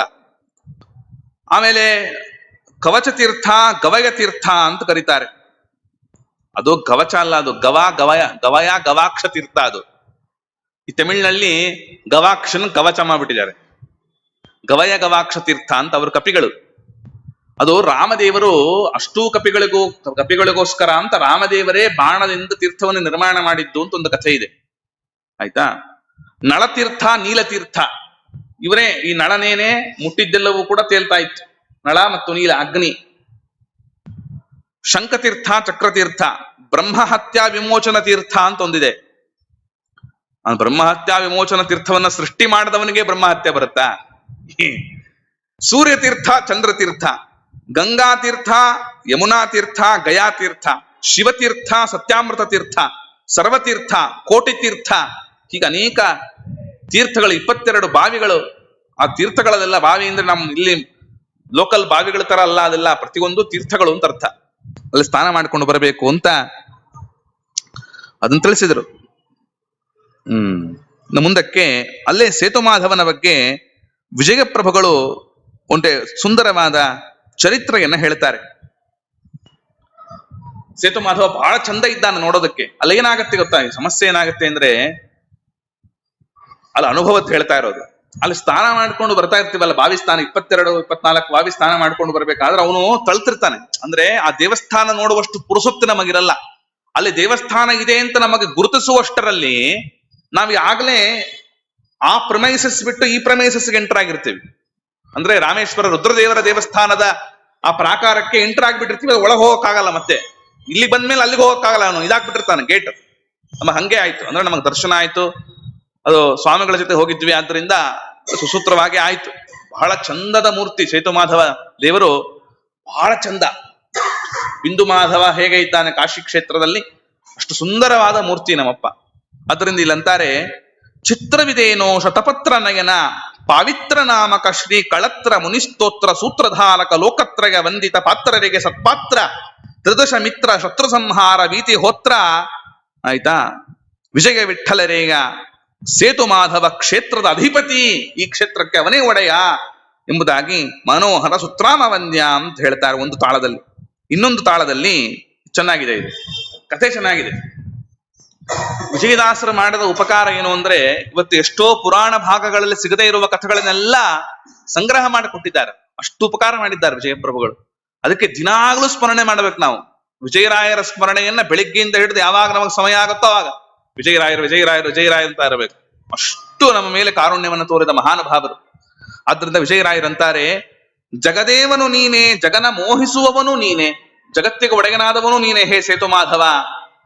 ಮತ್ತೆ ಜಗವನ್ನ ಮೋಹ ಮಾಡುವವನು ನೀನೆ, ಮುಖ್ಯಂತ ಎಂಸೂರಯ, ಮೋಹ ಮಾಡುವವನು ನೀನೆ. ಯುಗಳ ಚರಣಕ್ಕೆ ಭಗವಂತ ಆ ಕ್ಷೇತ್ರದಲ್ಲಿ ತನ್ನ 2 ಕೈಗಳಿಗೂ ಕೂಡ ನಿಗಡ ಹಾಕಿಸಿಕೊಂಡ ಬಗೆ ಮತ್ತಾವರು ಕೈಗೆ ಇದು ಏನಂತದಕ್ಕೆ ಬೇಡಿ ಹಾಕಿಸ್ಕೊಂಡ್ಬಿಟ್ಟಿದ್ದಾನಂತಲ್ಲಿ ದೇವರು ಮಾಧವ. ಸೇತು ಅಂದ್ರೆ ಅದೇ ಅಂತೆ, ಸೇತು ಮಾಧವ ಅಂದ್ರೆ ಕೈಗೆ ಬೇಡಿ ಹಾಕಿಸಿಕೊಂಡು ಬಿಟ್ಟಿದ್ದಾನೆ ಅಂತ ಅರ್ಥ. ಯಾಕೆ ಬೇಡಿ ಹಾಕಿಸಿಕೊಂಡಿದ್ದಾನೆ ಅಂತ ಅದರ ಕಥೆ ಇದೆ ಇಲ್ಲಿ. ಅಗಣಿತ ಹರ ಬೊಮ್ಮಾದಿಗಳನ್ನು ಪಾಶದಲ್ಲಿ ನಗುತಲಿದ್ದು ಬಿಗಿದಿ ಕಟ್ಟುವ. ಅಲ್ಲದೆ ಬ್ರಹ್ಮಾದಿ ದೇವತೆಗಳನ್ನೇ ಸಂಸಾರ ಪಾಶದಲ್ಲಿ ಹಾಕಿ ಕಟ್ಟುವವನಿಗೆ ಕಟ್ಟು ಹಾಕಿಸಿಕೊಂಡಿಯಲ್ಲೋ, ಏನ್ ಆಶ್ಚರ್ಯಪ್ಪ ನಿಂದು. ಆಯ್ತಾ? ಚನ್ನಿಗ ಬಲು ಚಪ್ಪಳಿಗನೆ ಅಗಹರ ವಿಜಯ ವಿಠ್ಠಲ ಸೇತುಮಾಧವ ರಘುಕುಲದಲ್ಲಿ ಬಂದು ಮಗನಾದ ದೈವ. ಏನು ಕಥೆ ಅದು ಅಂದ್ರೆ ಹೇಳ್ತಾರೆ. ಮಧುರೆಯಲ್ಲಿ, ಮಧುರಾ ಕ್ಷೇತ್ರ ಗೊತ್ತಲ್ಲ, ಮಧುರೈ ಹೇಳಿದ್ನಲ್ಲ ಮೊನ್ನೆ, 64 ಲೀಲೆಗಳು ತೋರಿಸಿದ ಮೀನಾಕ್ಷಿ ಸುಂದರಂ ಆತ. ಅಲ್ಲಿ ಪುಣ್ಯನಿಧಿ ಅಂತ ಒಬ್ಬ ಪಾಂಡ್ಯರಾಜ ಅವನಿದ್ದನಂತೆ, ಮಲಯ ಧ್ವಜ, ಅದನ್ನ ಕಥೆ ಹೇಳಿದೆ ನಾನು. ಆ ವಂಶದಲ್ಲಿ ಪುಣ್ಯನಿಧಿ ಅಂತ ಒಬ್ಬನಿದ್ದ. ಈ ದೇಶ ಒದಗಿ ಆಳುತ್ತಲಿರಲು ಉದರದಲ್ಲಿ ಸಂತಾನದ ಅನುಭವ ಕಾಣದೆ, ಅಪುತ್ರಸ್ಯ ಗತಿರನಾಸ್ತಿ, ಮಕ್ಕಳಿಲ್ಲ ಪಾಪ ಅವನಿಗೆ, ಪುಣ್ಯನಿಧಿ ಎನ್ನುವ ರಾಜನಿಗೆ. ಮುದದಲ್ಲಿ ಚಿಂತಾ ಉದಧಿಯೊಳಗೆ ಮುಳುಗೆ, ಚಿಂತಾ ಸಮುದ್ರದಲ್ಲಿ ಮುಳುಗೆ ಹೋಗಿದ್ದಾನೆ, ಮಕ್ಕಳಿಲ್ಲ ಅಂತ ಪಾಪ ಪುಣ್ಯನಿಧಿ. ಬಳಿಯಲಿದ್ದ ಸಾರ ಹೃದಯರು ತಿಳಿದು, ಸುತ್ತಮುತ್ತಲು ಇರ್ತಾರಲ್ಲ ಪಾಪ ಬ್ರಾಹ್ಮಣರವರೆಲ್ಲ ಹೇಳಿದರು, ಸಾರ ಹೃದಯರು ಯೋಚನೆ ಮಾಡಿಬಿಡಪ್ಪ, ಪೇಳಿದರು ಈಸು ಸಂಗತಿಯ ಸುದತಿಗಳ ಸಹಿತ ಅದನರಿದು ಅರಸು ಬಂದೊದಗಿ ಗಂಧಮಾದನ ಬದಿಯಲ್ಲಿ ಸೇರಿಯಲು. ಅವನೇನ್ ಮಾಡಿದ, ಅವರೆಲ್ಲ ಹೇಳಿದರು ಅಂತ ಹೆಂಡತಿಗೆ ಒಡಗೂಡಿಕೊಂಡು ಗಂಧಮಾದನ ಪರ್ವತಕ್ಕೆ ಬಂದ. ಗಂಧಮಾದನ ಪರ್ವತ ಅಂದ್ರೆ ಇದೆ ರಾಮೇಶ್ವರ ಕ್ಷೇತ್ರ. ಬಂದವನೇನೆ ಪದೋಪದಿಗೆ ಲವಣ ಉದಧಿ ತೀರದಲ್ಲಿ ಸಿರಿ ಮದನನಯನ ನೆನೆಸುತ್ತ, ಆ ಸಮುದ್ರ ತೀರದಲ್ಲಿ ರಾಮೇಶ್ವರ ಸಮುದ್ರ ಇದೆಯಲ್ಲ, ಸಮುದ್ರ ತೀರದಲ್ಲಿ ಭಗವಂತರನ್ನ ಸ್ಮರಣೆ ಮಾಡ್ತಾ ಇದ್ದಾನೆ ಪಾಪ. ಮಾಡ್ತಾ ಇರುವಾಗ ಸುಧಾ ಸೇತು ಮಾಧವ ವಿಜಯ ವಿಠಲ ನೆನೆಸಿದ ಕಾಮ್ಯರ್ಥವಾನಿವ ಮದಗರವದಾವ. ಅಲ್ಲಿ ಸೇತು ಮಾಧವ ಒಂದು ಸಂಕಲ್ಪ ಮಾಡಿ ಅನುಗ್ರಹ ಮಾಡಬೇಕು ಅಂತ ಬಯಸಿದ. ಸೇತು ಮಾಧವ ಇನ್ನೂ ಬಂದಿಲ್ಲ, ಅನುಗ್ರಹ ಮಾಡಬೇಕು ಅಂತ ಭಗವಂತ ಸೇತು ಮಾಧವ ರೂಪದಲ್ಲಿ ಬಂದು ಅನುಗ್ರಹಿಸಬೇಕು ಅಂತ ಬಯಸಿದ. ಆಯ್ತಾ? ಅಲ್ಲೇನಾಯ್ತು ಅಂದ್ರೆ, ಈ ಸಮುದ್ರ ತೀರಲ್ಲಿ ತಪಸ್ಸು ಮಾಡಿ ದಾರಿಯಲ್ಲಿ ಇಬ್ರು ಗಂಡ ಹೆಂಡತಿ ಹೋಗುವಾಗ ಒಂದು ಸುಂದರವಾದ ಪುಟ್ಟ ಕೂಸು, ಹೆಣ್ಣು ಮಗು ಒಬ್ಬಳೇ ಇದ್ದಾಳೆ, ಯಾರು ಇಲ್ಲ ಸುತ್ತಮುತ್ತಲು. ಎಷ್ಟು ಸುಂದರ ಅಂದ್ರೆ 32 ಲಕ್ಷಣ ಇದೆ ಅವಳಿಗೆ. ಕಣ್ಣು, ಕಿವಿ, ಬಾಯಿ, ಮೂಗು, ಅಬ್ಬಾ, ಜೊತೆಗೆ ಯಾರು ಇಲ್ಲ. ಆ ಪುಣ್ಯನಿಧಿ ನೋಡಿದ, ನಿಜವಾಗ್ಲೂ ಪುಣ್ಯನಿಧಿನೇ ಆತ. ಯಾರಮ್ಮ ನೀನು? ಏನ ಪುಟ್ಟು ಕೂಸಲು ತುದಲ್ ಮಾತಾಡ್ತಾ ಇದೆ. ಇಲ್ಲ, ನನ್ಗೆ ಯಾರು ಇಲ್ಲ, ಬಿಟ್ಬಿಟ್ಟಿದ್ದಾರೆ, ನಾನು ಒಬ್ಬಳೇ ಇದ್ದೀನಿ ಅಂತಂದ್ಲು. ವಿಚಾರ ಮಾಡಬೇಡಮ್ಮ, ನನಗೂ ಮಕ್ಕಳಿಲ್ಲ, ಸಂತಾನ ಆಗಬೇಕು ಅಂತ ನಾನು ಸೇವೆ ಮೇಗಂದೆ, ನಿನ್ನನ್ನು ನಾನು ಸಾಕ್ತೇನೆ ಆತ ಆ ಕೂಸನ್ನು ಕರ್ಕೊಂಡು ಹೋದ ಮನೆಗೆ. ಲಾಲನೆ ಪಾಲನೆಗಳನ್ನ ಮಾಡದ ಅದಕ್ಕೆ. ಆದ್ರೆ ಅವಳು ನೋಡಿ, ಆ ಪುಟ್ಟ ಮಗು ಒಂದು ಕಂಡೀಷನ್ ಹಾಕ್ತಾಳೆ, ರಾಜನ್ ನಿನ್ನ ಜೊತೆಗೆ ಬರ್ತೀನಿ ನಾನು, ಆದ್ರೆ ಒಂದೇ ಒಂದು ನನಗೆ ಒಂದು ನಿಬಂಧನೆ ಇದೆ. ಏನು? ಯಾರಾದರೂ ನನ್ನ ಮುಟ್ಟಿ, ನಾನು ದೊಡ್ಡೋಳಾದ ಮೇಲೆ ನನ್ನನ್ನು ಮುಟ್ಟಿ ಬಲಾತ್ಕಾರ ಮಾಡೋದಕ್ಕೆ ಬಂದ್ರೆ ನೀನು ನನ್ನ ರಕ್ಷಣೆಯನ್ನ ಮಾಡಬೇಕು. ನೀನು ನನ್ನ ರಕ್ಷಣೆಯನ್ನ ಮಾಡ್ತೀನಿ ಅಂತ ಮಾತು ಕೊಟ್ರೆ ನಾನು ಬರ್ತೀನಿ, ಇಲ್ಲ ಬರಲ್ಲ. ಪುಟ್ಟು ಕೂಸೋದು.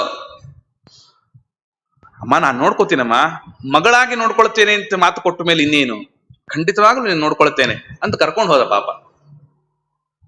ಅವಳಿಗೂ ತಾಯಿಗೂ ಸಂತೋಷ ಆಯ್ತು, ಹೆಂಡತಿಗೆ. ನೋಡಿ, ಸ್ವಲ್ಪ ದೊಡ್ಡವಳಾದ್ಲು, ತನ್ನ ಸ್ನೇಹಿತೆಯರ ಜೊತೆಗೆ ಸಖಿಯರ ಜೊತೆಗೆ ಆಟ ಆಡ್ತಾ ಇದ್ದಾಳೆ, ಯೌವನಾವಸ್ಥೆಗೆ ಬಂದಿದ್ದಾಳೆ. ಪಾರ್ಕಲ್ಲಿ ನಂದನವನದಲ್ಲಿದ್ದಾಳೆ. ನಂದನವನದಲ್ಲಿ ದೇವಿ ಇಂದಿರೆ ಸುಖಿಸುತ್ತಿರಿ. ಯಾರವಳು? ಲಕ್ಷ್ಮಿ. ಆಯ್ತಾ? ನಂದನವನದಲ್ಲಿ ದೇವಿ ಇಂದಿರೆ ಸುಖಿಸುತ್ತಿರೆ. ಮುಂದಿಳಿಯಾದಂತೆ ಹೋಗಿ ಯಾರೋ ಒಬ್ಬ ಬಂದು ಏನ್ ಮಾಡ್ದ, ಒಳ್ಳೆ ಬ್ರಾಹ್ಮಣ ಬಂದಿದ್ದಾನೆ, ಅವನು ಬಂದು ಏನ್ ಮಾಡ್ದ, ಇಟ್ಕೊಂಡ್ಬಿಟ್ಟ ಅವಳ. ಬಾ ನಿನ್ನ ಕರ್ಕೊಂಡು ಹೋಗ್ತೀನಿ ಅಂತ. ಇವಳು ಕೋಕ್ಕೊಂಡ್ಲು, ಅಪ್ಪಾ ಅಂದ್ಲು, ಪುಣ್ಯನಿಧಿ ಅಂದ್ಲು. ಓಡ್ ಬಂದ ಅವನು, ಯಾಕಂದ್ರೆ ಮಾತು ಕೊಟ್ಟಿದ್ನಲ್ಲ, ಯಾರಾದ್ರೂ ಕೈ ಹಿಡ್ಕೊಂಡು ಬಲಾತ್ಕಾರ ಮಾಡಿದ್ರೆ ಅವರನ್ನ ಶಿಕ್ಷೆ ಮಾಡ್ತೀನಿ ಅಂತ. ಏ ಬ್ರಾಹ್ಮಣ, ನನ್ನ ಮಗಳು ಬೇಕಾದ್ಲ ನಿನಗೆ? ಹಾಕ್ರೋ ಇವನಿಗೆ ಚೇನ್, ಹಾಕ್ರೋ, ಕಟ್ರೋ ಕೈಗೆ ಅಂದ. ಬಂಧಿಸಿದ್ರು ಅವನಿಗೆ, ಬಂಧನ ಮಾಡಿ ಕಾರಾಗೃಹದಲ್ಲಿ ಹಾಕಿ ಅಂದ್ರು. ಕಾರಾಗೃಹದಲ್ಲಿ ಹಾಕಿದ್ದಾರೆ. ಆಯ್ತಾ? ಸಂದೋಹವೆಲ್ಲ ನೀಡಿ ತಂದು ನಿನ್ನ ಕಾಲುಗಳಿಗೆ ಬಂಧಿಸಿದರು ನಿಗಡ. ಅಂದು ಮೊದಲಾಗಿ ಇಲ್ಲಿ ನಿಂದು ಪುಣ್ಯನಿಧಿಗೆ ಒಲಿದು. ಅವಾಗ ಬಂಧನ ಮಾಡಿದನಲ್ಲ ಇವನು, ಹೋಗಿ ಮಲ್ಕೊಂಡ ರಾತ್ರಿ. ಪುಣ್ಯನಿಧಿ ಕಣ್ಮುಚ್ತಾನೆ, ಭಗವಂತ ಪ್ರತ್ಯಕ್ಷನಾಗಿದ್ದಾನೆ ಆ ರೂಪದಿಂದ. ನೋಡಪ್ಪ, ನಾನು ಬೇರೆ ಎಲ್ಲ, ಭೂಸುರ ಬೇರೆ, ಲಕ್ಷ್ಮೀದೇವಿ ಕೈ ಹಿಡಿಯೋ ಸಾಮರ್ಥ್ಯ ಯಾರಿಗಿದೆ ನನ್ನ ಬಿಟ್ರೆ? ಆದ್ರಿಂದ ನಾನೇ ಬಂದಿದ್ದೇನೋ, ನನಗೆ ಬಂಧನ ಮಾಡಿಬಿಟ್ಟಲ್ಲಪ್ಪ ಅಂತಂತಾನೆ ಭಗವಂತ. ಯೋ ನಾರಾಯಣ ಅಂದ. ಆವಾಗಲೇ ಎದ್ದ ಸರ್ವೋತ್ತಮನಾದ ನಾರಾಯಣ. ಇವತ್ತು ಎಲ್ಲರನ್ನ ಬಂಧನ ಮಾಡುವವನು ತಾನೇ ಬಂಧನಕ್ಕೆ ಒಳಗಾಗಿ ಬಿಟ್ಟನಲ್ಲ, ಏನ್ ಆಶ್ಚರ್ಯ ಅಂತ ಓಡಿ ಹೋಗಿ ಆ ಬಂಧನವನ್ನು ಬಿಡಿಸ್ತಾ ಇದ್ದಾನೆ. ಸೇತು ಮಾಧವ ರೂಪದಿಂದ ಇಲ್ಲೇ ನೆಲೆಗೊಳ್ಳತಕ್ಕವನಾಗು ಅಂತ ಪ್ರಾರ್ಥನೆ ಮಾಡಿದಾಗ, ಕಂಡು ಮಾತುರದಲ್ಲಿ ಭವದ ಶೃಂಖಳವನ್ನು ಖಂಡಿಸುವ ಶ್ವೇತು ವಿಜಯ ವಿಠಲ ಮಾಧವ. ವಿಜಯದಾಸ್ ಅಂತಾರೆ, ಆತನನ್ನು ನೋಡಿಬಿಟ್ರೆ ಸಾಕಂತೆ ಭವದ ಬಂಧನವನ್ನ ಬಿಡಿಸುವ ಸೇತು ಮಾಧವ ಅವನು. ಅವನಿಗಾವ ಬಂಧನ ಅಂತಂತಾರೆ. ಇಂತಹ ಆ ಸೇತು ಮಾಧವನನ್ನ ಅಲ್ಲಿ ವರ್ಣನೆ ಮಾಡಿದ್ದಿದೆ. ಮುಂದಕ್ಕೆ ಸೇತು ಮಾಧವನ ಮೇಲೆ ಇನ್ನೂ ಅನೇಕ ದೇವರ ನಾಮಗಳನ್ನು ಕೂಡ ರಚನೆ ಮಾಡಿದ್ದಾರೆ ವಿಜಯ ಪ್ರಭುಗಳು. ಅದನ್ನ ದರ್ಶನ ಮಾಡಬೇಕು, ಬಹಳ ಚಂದ ಇದೆ. ಮುಂದಕ್ಕೆ ವಾದಿರಾಜ ಪ್ರಭುಗಳು ಅವರು ದರ್ಶನ ಮಾಡಿದ್ದು ಸೇತು ಮಾಹಾತ್ಮ್ಯ ಅಂತ. ಇದೆಲ್ಲ ಇದರಲ್ಲಿ ಬರ್ತದೆ, ಸ್ಕಾಂದ ಪುರಾಣದಲ್ಲಿ ಬಹಳ ವಿಸ್ತಾರವಾಗಿ ಬರ್ತದೆ. ತೀರ್ಥ ಪ್ರಬಂಧದಲ್ಲಿ ಈಗ ನಾನು ವರ್ಣನೆ ಮಾಡ್ತಾ ಇರುವ ಈ ಕ್ಷೇತ್ರಕ್ಕೆ ಅಷ್ಟು ಮಹತ್ವವನ್ನ ಒಂದು ಇದಕ್ಕೆ ಕೊಟ್ಟಿದ್ದಾರೆ. ಇಲ್ಲಿ ಇದಪ್ಪ, ಅದು ಬಿದರಹಳ್ಳಿಯ ಅಶ್ವತ್ಥನಾರಾಯಣನ ಬಗ್ಗೆ ಆ ತರಹದ ಶ್ಲೋಕವನ್ನು ಮಾಡಿದ್ದಾರೆ ವಾದಿರಾಜರು. ಬಿಟ್ರೆ ಈಗ ನಾನು ವರ್ಣನೆ ಮಾಡ್ತಾ ಇದ್ದೀನಲ್ಲ, ಈ ಕ್ಷೇತ್ರಕ್ಕೆ ಸಿಕ್ಕಾಪಟ್ಟೆ ತೂಕ ಇದೆ. ಇದು ಏನಂಥದ್ದು ಮಹತ್ವ ಇದು ಅಂತ ವಾದಿರಾಜರು ಹೇಳ್ತಾರೆ. ಅದನ್ನ ನೋಡಿ, ಯದ್ಭಾರತಸ್ಥ, ಅಷ್ಟು ವರ್ಣನೆ ಆಗಿದ್ದಾರೆ, ಇದು ವರ್ಣನೆ ಆಗಿದೆ. ಯದ್ಭಾರತಸ್ಥ ಬಹುತೀರ್ಥ ನಿಷೇವಣಿನ ಲಭ್ಯಂ ಫಲಂ ದಿಶತಿ ತನ್ಮಮ ಸೇತು ಖಂಡಃ ಇತ್ತಂ ಧಿಯೇವ ಪರಿವರ್ತಿತ ಚಾಪಕೋಟ್ಯ ಚಿಚ್ಛೇದ ಸೇತುಮಧಿಕಂ ರಘುಪುಂಗವೋತ್ರ. ರಾಮದೇವರು ವಿಚಾರ ಮಾಡಿದರಂತೆ, ಈ ನಾನು ಮಾಡಿದ ಸೇತುವೆ ಇದೆಯಲ್ಲ,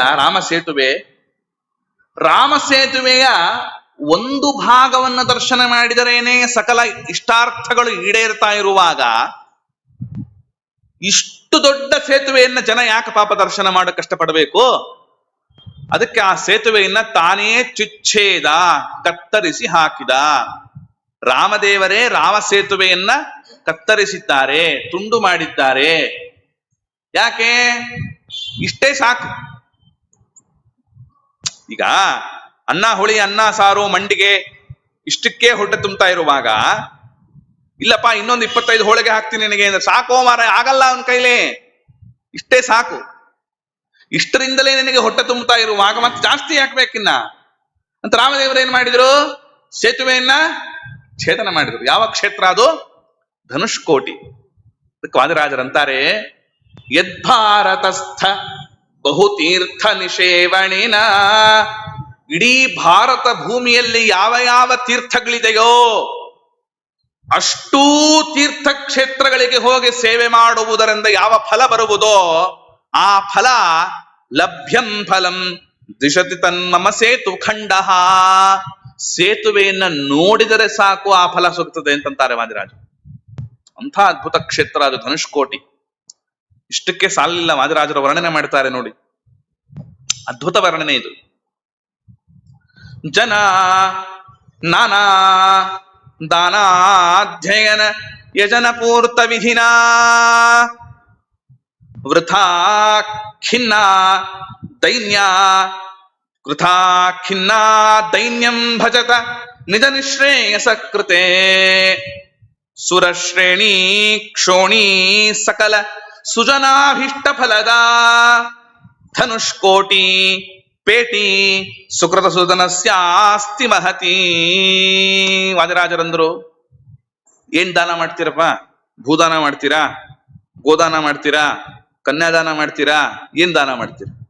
ಅಧಿಕ ಮಾಸದಲ್ಲಿ 33 ಅಪೂಪ ದಾನ ಮಾಡ್ತೀರಾ, ಬ್ರಹ್ಮಾಂಡ ದಾನ ಮಾಡ್ತೀರಾ, ಏನ್ ದಾನ ಮಾಡ್ತೀರಪ್ಪ? ಜನ ನಾನಾ ದಾನ, ಎಷ್ಟು ದಾನ ಮಾಡ್ತೀರೋ ದಾನ. ಅಧ್ಯಯನ, ಎಷ್ಟು ಅಧ್ಯಯನ ಮಾಡ್ತೀರ? ಅಧ್ಯಯನ ಯಜನ ಪೂರ್ತ ವಿಧಿನ, ಯಾಗಗಳು, ಸಂಹಿತಾ ಯಾಗ, ಪವಮಾನ ಹೋಮ, ದೊಡ್ಡ ದೊಡ್ಡ ಯಾಗಗಳು, ಆ ಯಾಗಗಳನ್ನೆಲ್ಲ ಮಾಡ್ತಿರಲ್ಲ, ಯಾಗಗಳನ್ನ ಮಾಡಿ, ದಾನವನ್ನ ಮಾಡಿ, ಅಧ್ಯಯನ ಮಾಡಿ, ವೃಥಾ ಖಿನ್ನ, ಯಾಕೆ ಶ್ರಮ ಪಡ್ತೀರಿ ಅಂತಾರೆ ವಾದಿರಾಜರು. ವೃಥಾ ಖಿನ್ನ ದೈನ್ಯಂ, ದೀನರಾಗಿ ವಿಚಾರ ಮಾಡದೇನೆ, ನಿಜ ನಿಶ್ರೇಯಸ ಕೃತೆ ಭಜಥ, ಸೇವೆ ಮಾಡಿ. ಯಾರನ್ನ? ಸುರಶ್ರೇಣಿ ಕ್ಷೋಣಿ ಸಕಲ ಸುಜನಾಭೀಷ್ಟ ಫಲದ, ದೇವತೆಗಳ ಸಮೂಹಕ್ಕೇನೆ ಸಕಲ ಫಲಗಳನ್ನ ಕೊಡಬೇಕು ಅಂತ ಸಮರ್ಥವಾಗಿ ನಿಂತಿರ್ತಕ್ಕಂತಹ ಧನುಷ್ಕೋಟಿ ಪೇಟಿ ಸುಕೃತ ಸುಧನಸ್ಯಾಸ್ತಿ ಮಹತಿ. ಧನುಷ್ಕೋಟಿ ಅಂತನ್ನುವುದು ಪುಣ್ಯದ ಪೆಟ್ಟಿಗೆ, ಅದು ಧನುಷ್ಕೋಟಿ ಪೇಟಿ. ನೀವೇನ್ ಮಾಡಿ, ದಾನ ಅಧ್ಯಯನ ಗಜನ ಏನು ಏನು ಏನು ಮಾಡಬಹುದೋ ಅಷ್ಟೂ ಫಲವನ್ನ ಧನುಷ್ಕೋಟಿ ಒಂದೇ ಕೊಡುತ್ತೆ ಅಂತಾರೆ. ಇದು ಈ ತರಹದ ವರ್ಣನೆ ಬೇರೆ ಯಾವ ಕ್ಷೇತ್ರಕ್ಕೂ ನಾನಂತೂ ನೋಡಿಲ್ಲ. ಅಷ್ಟು ಧನುಷ್ಕೋಟಿ ರಾಮದೇವರು ನಿರ್ಮಾಣ ಮಾಡಿದ ರಾಮ ಸೇತುವಿಗೆ ಅಷ್ಟು ಫಲ ಇದೆ. ಅದಕ್ಕೆ ವಾದಿರಾಜರಂತಾರೆ ನೋಡಿ, ಎಷ್ಟು ಚಂದ ಹೇಳ್ತಾರೆ. ವಿಜಯದಾಸರಂತಾರೆ, ವಿಜಯದಾಸರು ವರ್ಣನೆ ಮಾಡ್ತಾರೆ ಅದನ್ನ, ಸುಮ್ಮನೆ ಏನೇನೋ ಉತ್ಪ್ರೇಕ್ಷೆ ಹೇಳಿದ್ದು, ಅದರ ಮಹತ್ವವನ್ನು ಹೇಳೋದಕ್ಕೆ ಹೇಳಿದ್ದಲ್ಲ, ಅಷ್ಟು ಸಾಮರ್ಥ್ಯ ಇದೆ ಧನುಷ್ಕೋಟಿಗೆ ಅಂತಾರೆ ನೋಡಿ. 10,000 ವಿಪ್ರವಧೆ ಮಾಡಕ್ಕಾಗತ್ತಾ? 10,000 ವಿಪ್ರವಧೆ, ಕನಕಸ್ಥೇಯ, ಬಂಗಾರವನ್ನ ಕಳ್ಳತನ ಮಾಡೋದು, 10,000 ಬ್ರಾಹ್ಮಣರನ್ನು ಕೊಲ್ಲೋದು, ಮತ್ತೆ ಇದರಷ್ಟು ಸುರಾಪಾನ, ಈಕ್ವಲ್ ಟು ದಟ್ ಕುಡಿಯೋದು. ಆಯ್ತಾ? ಗುರುತಲ್ಪ, ಗುರುಪತ್ನಿಯನ್ನೇ ಗಮನ ಮಾಡಿಬಿಡೋದು. ಇತ್ತಂಡದಲ್ಲಿ ಸಂಸರ್ಗ ಕೋಟಿ ಇರೆ, ಇಂಥದ್ದು ಕೋಟಿ ಪಾಪಗಳಿದ್ದರೂ ಕೂಡ ಚಿತ್ತಶುದ್ಧನಾಗಿ ನಿಂದು ಸ್ತುತಿಸಿದರೂ ಸಾಕು. ಧನುಷ್ಕೋಟಿಯನ್ನ ನಾವು ಕುತ್ಕೊಂಡು ಸ್ತೋತ್ರ ಮಾಡ್ತಾ ಇದ್ದೇವಲ್ಲ, ಇಷ್ಟೇ ಸಾಕಂತೆ. ಸ್ತುತಿಸಿದರೂ ಸಾಕು. ಸೋತ್ತುಮನಾಗುವ ಸರ್ವಕಾಲದಲ್ಲಿ ಕತ್ತತಿ ಹರ ನಮ್ಮ ವಿಜಯ ವಿಠಲ, ದೇವೋತ್ತಮನೊಲಿದು ಮುಕ್ತಿಯ ನೀವನು. ಯಾಕಂದ್ರು ಏನೋ ಹೇಳ್ತಾರೆ, ಸುಮ್ಮನೆ ಶ್ರೀನಿಧಿ ಆಚಾರ ಎಮೋಷನಲ್ ಆಗ್ಬಿಟ್ಟಿದ್ದಾರೆ. ವಿಜಯದಾಸರ್ ಅಂತಾರೆ, ಪುಸಿಯನದಿರಿ, ಸುಳ್ಳು ಅನ್ಕೋಬೇಡಿ, ಪುಸಿಯನದಿರಿ. ಧನುಷ್ಕೋಟಿಯ ಮಹಿಮೆ ಪಠಿಸಿ ಕೇಳಿದವಗೆ, ಲಾಲಿಸಿ ಪೇಳಿದವಗೆ, ಬರೀ ಕೇಳಿದವ್ರಿಗಷ್ಟೇ ಅಲ್ಲ, ನಮಗೂ ಇದೆಯಪ್ಪ.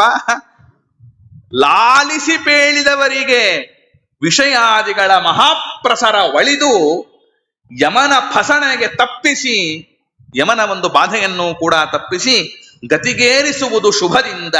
ವಸುಧೆಯೊಳಗ ಅವಮಾನಿಸನಾದರೂ, ಈ ಭೂಮಿಯಲ್ಲಿ ಅಂಥ ಮನುಷ್ಯನಾಗಿದ್ದರೂ ಕೂಡ ಸೇವಿಸಿದರೂ ಪುಣ್ಯ ಸಿದ್ಧಿಸುವುದು ವೇಗದಲ್ಲಿ.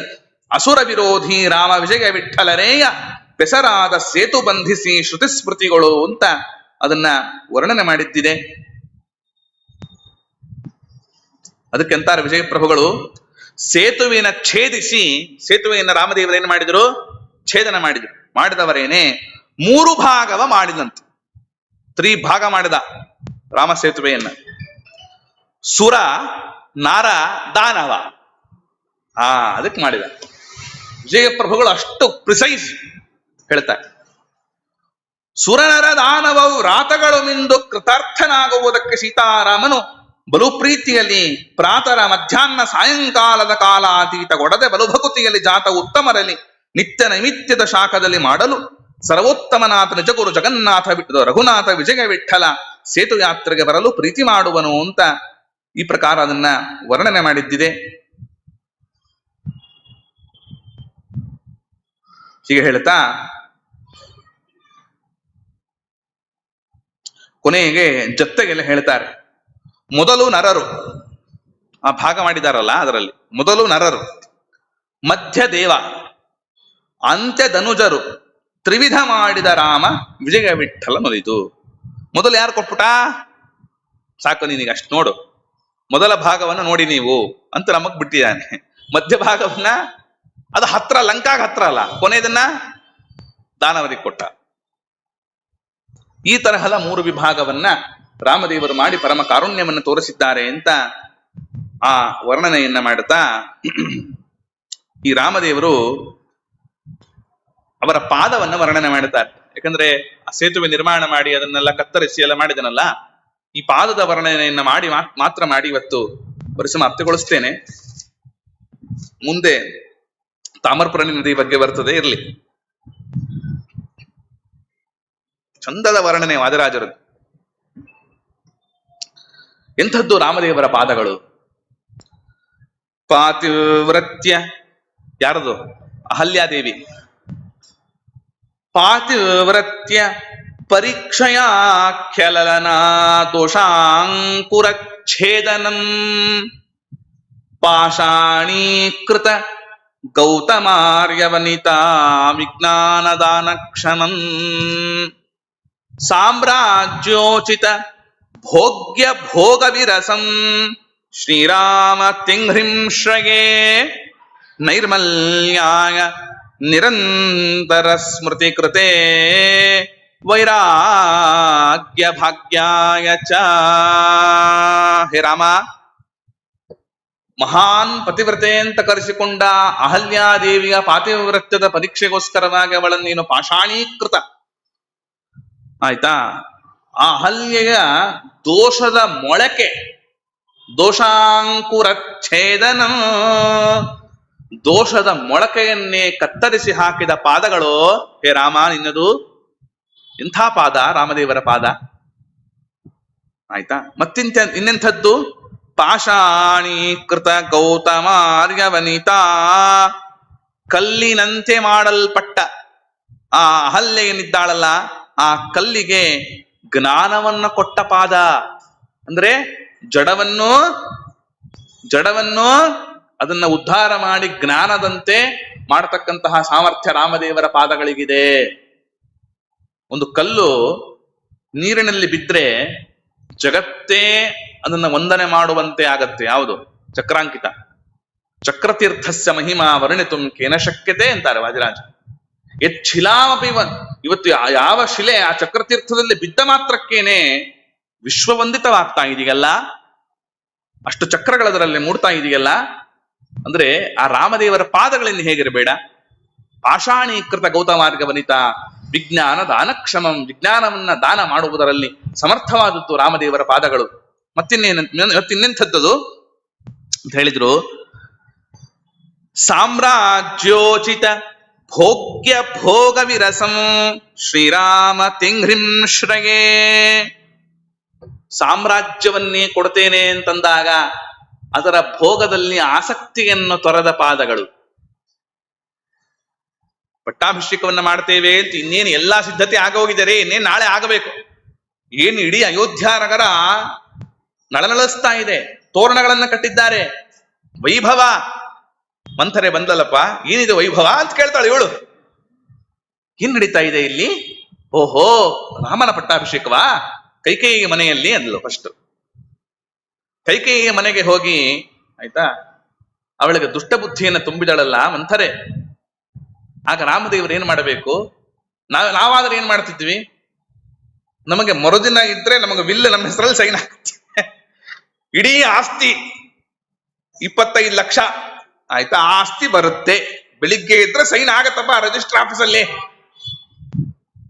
ಅಪ್ಪ ಕರೆದು ಹೇಳ್ದ, ಇಲ್ಲಪ್ಪ ಅದನ್ನ ನಾನು ಓಲ್ಡ್ ಏಜ್ ಹೋಗಿ ಕೊಡ್ತಾ ಇದ್ದೀನೋ, ಇಲ್ಲ ಮಠಕ್ಕೆ ಬರಿತಾ ಇದ್ದೀನೋ, ಕೂಸು ಇಂಥ ಮಠಕ್ಕೆ ಬರಿತಾ ಇದ್ದೀನಪ್ಪ ಅಂತಂದ್ರೆ ನಾವೇನ್ ಮಾಡ್ತಿದ್ವಿ?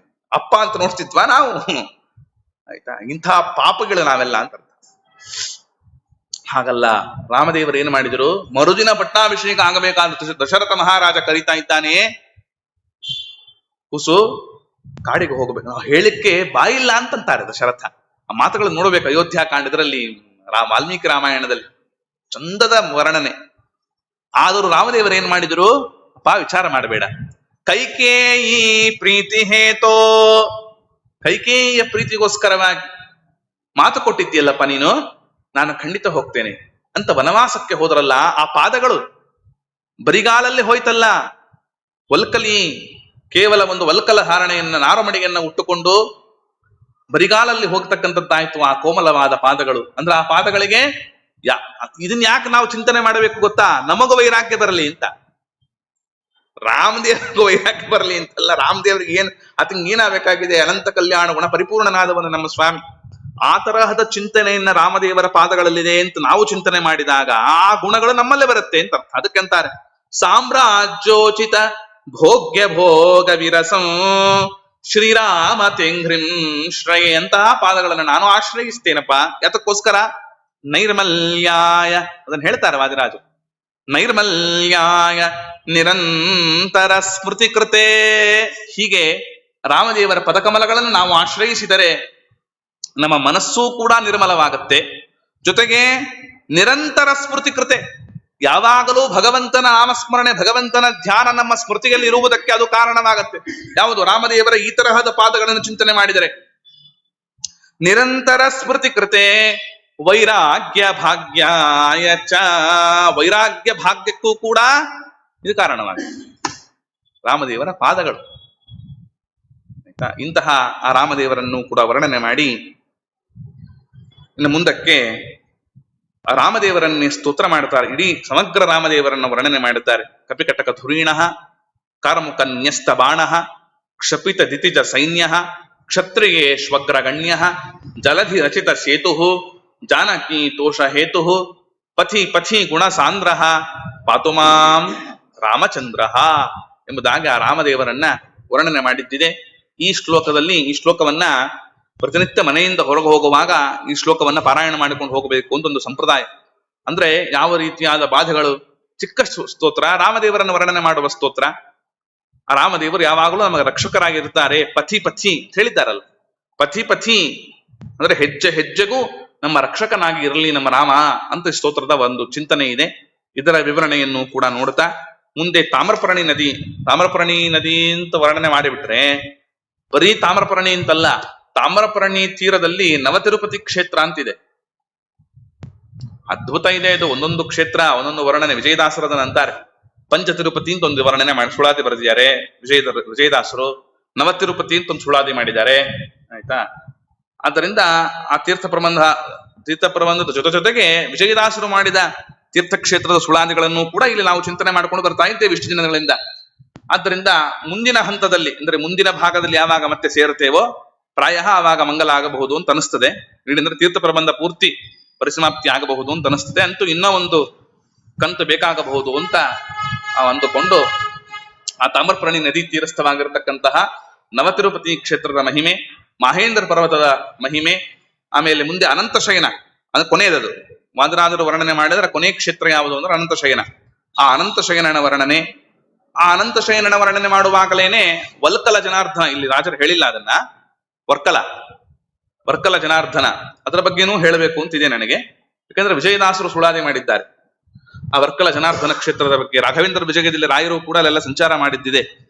ಅದರಿಂದ ಆ ಕ್ಷೇತ್ರದ ಬಗ್ಗೆಯೂ ಕೂಡ ತಿಳಿದುಕೊಂಡು ಅಂತೂ ಮುಂದಿನ ಹಂತದಲ್ಲಿ ತೀರ್ಥ ಪ್ರಬಂಧದ ಮುಕ್ತಾಯ ಆ ಮಂಗಲ ಕಾರ್ಯಕ್ರಮವನ್ನು ನೋಡೋಣ ಅಂತ ಹೇಳ್ತಾ ಈ ಎರಡು ಮಾತುಗಳನ್ನು ರಾಘವೇಂದ್ರ ಸ್ವಾಮಿಗಳವರ ಅಂತರ್ಯಾಮಿಯಾದ ವಾದಿರಾಜರ ಹೃದ್ಗುಹಾವಾಸಿ ಲಕ್ಷ್ಮೀ ಹೈಗ್ರೀವನ ಪದಾರವಿಂದಗಳಲ್ಲಿ ಸಮರ್ಪಣೆ ಮಾಡುತ್ತೇನೆ. ಶ್ರೀ ಕೃಷ್ಣಾರ್ಪಣಮಸ್ತು.